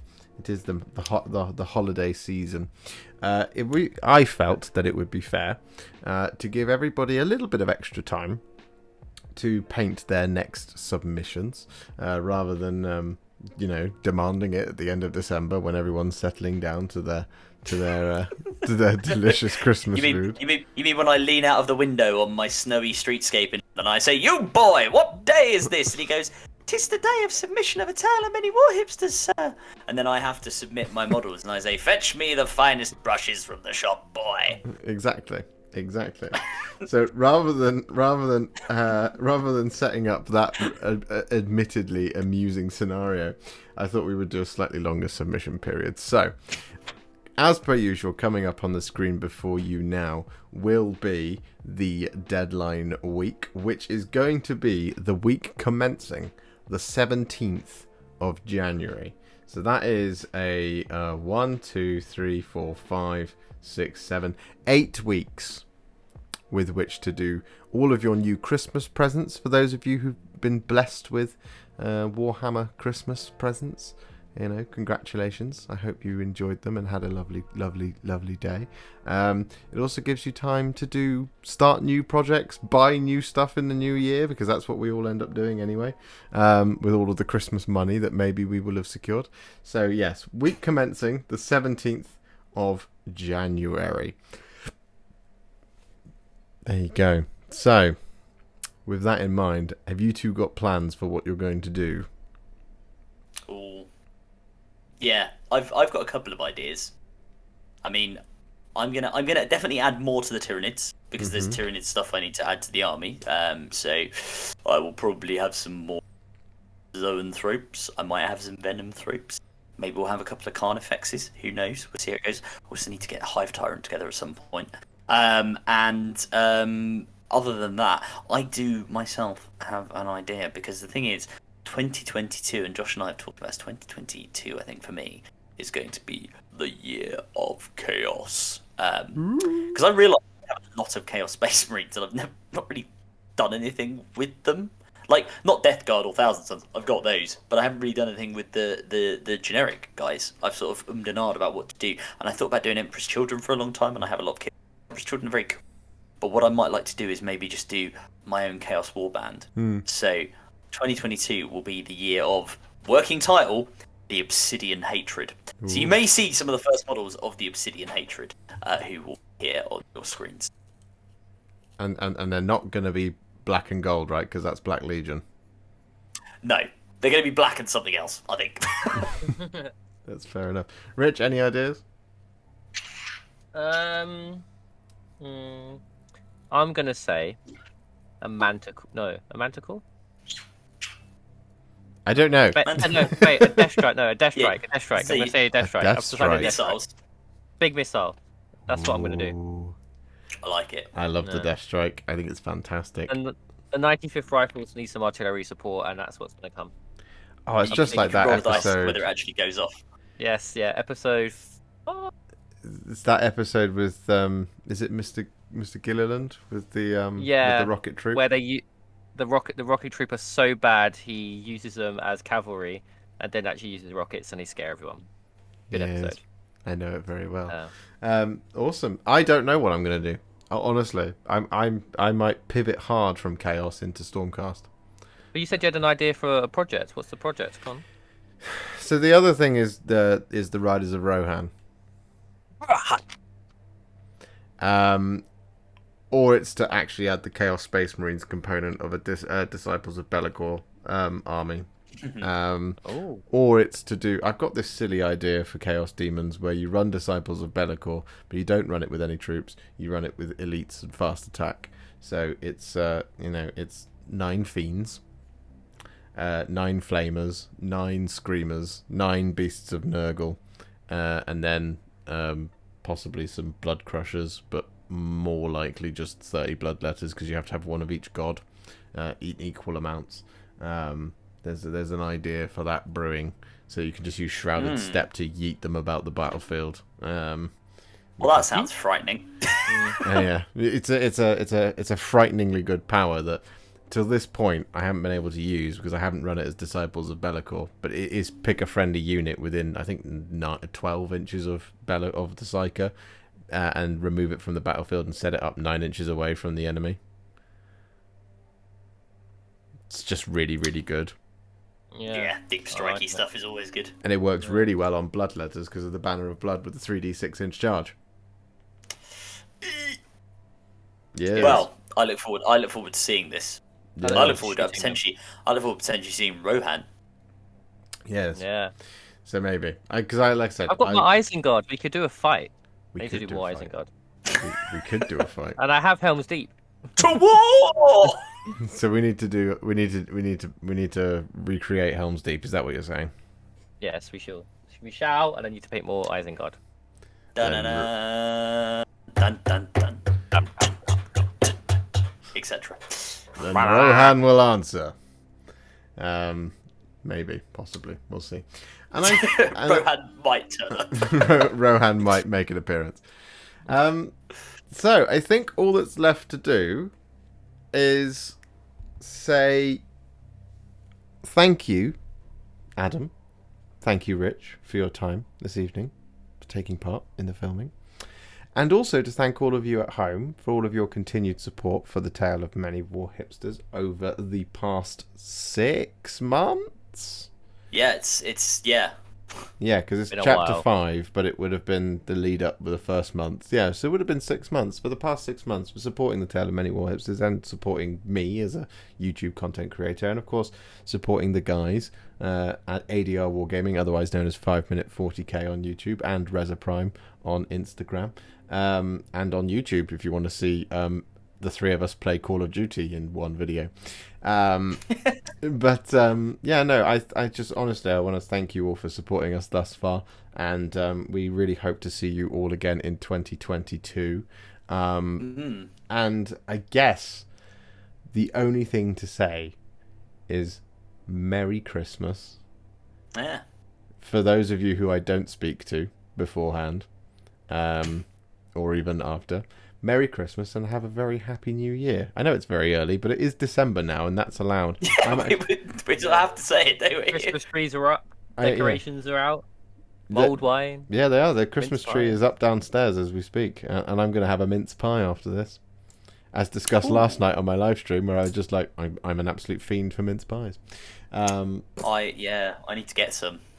But yeah, thank you so much, everybody, and we look forward to seeing you in 2022. Happy Christmas, and happy Christmas to you, my 2 lovely, awesome, wonderful friends, Adam and Happy Rich. Christmas to you, sir, Happy Christmas to you. Thank you. Bar and humbug. to everyone else. Bah humbug. I don't even know if that's the right way of saying it. No, that is the right way of saying it. Oh, okay. It wouldn't be humbug No. bar. That would be a sheep What's saying your it. favourite Christmas movies? This is completely random. What's your favourite Christmas movie, guys?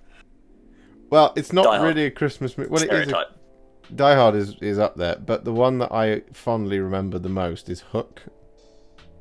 Oh, yeah, okay. Muppets Christmas Carol is mine. Muppets Christmas Carol is a good choice.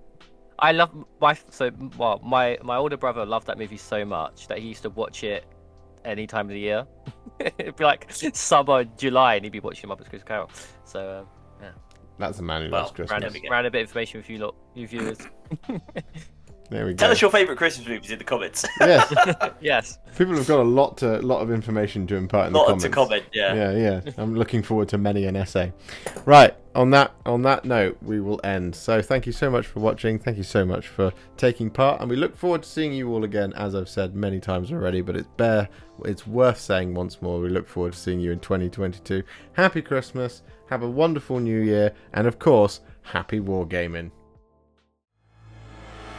If you enjoyed this video, you love the channel, and you want to support me further like these legends and bosses on the screen before you, you can do so. Head to patreon.com/warhipster or head to ko-fi.com/warhipster. Alternatively, you can now become a YouTube channel member by heading to the channel page and clicking on the join button just here, just like these absolute bosses have done. And if you just want to shoot me a little thanks, just because you really love this video, you can click on the thanks button just below this video. Don't forget to share it, like it, comment on it, and don't forget to subscribe to the channel. And to make sure you stay up to date, don't forget to click the bell icon. Thank you so much for watching, and I'll see you all very soon in the next one. Happy wargaming.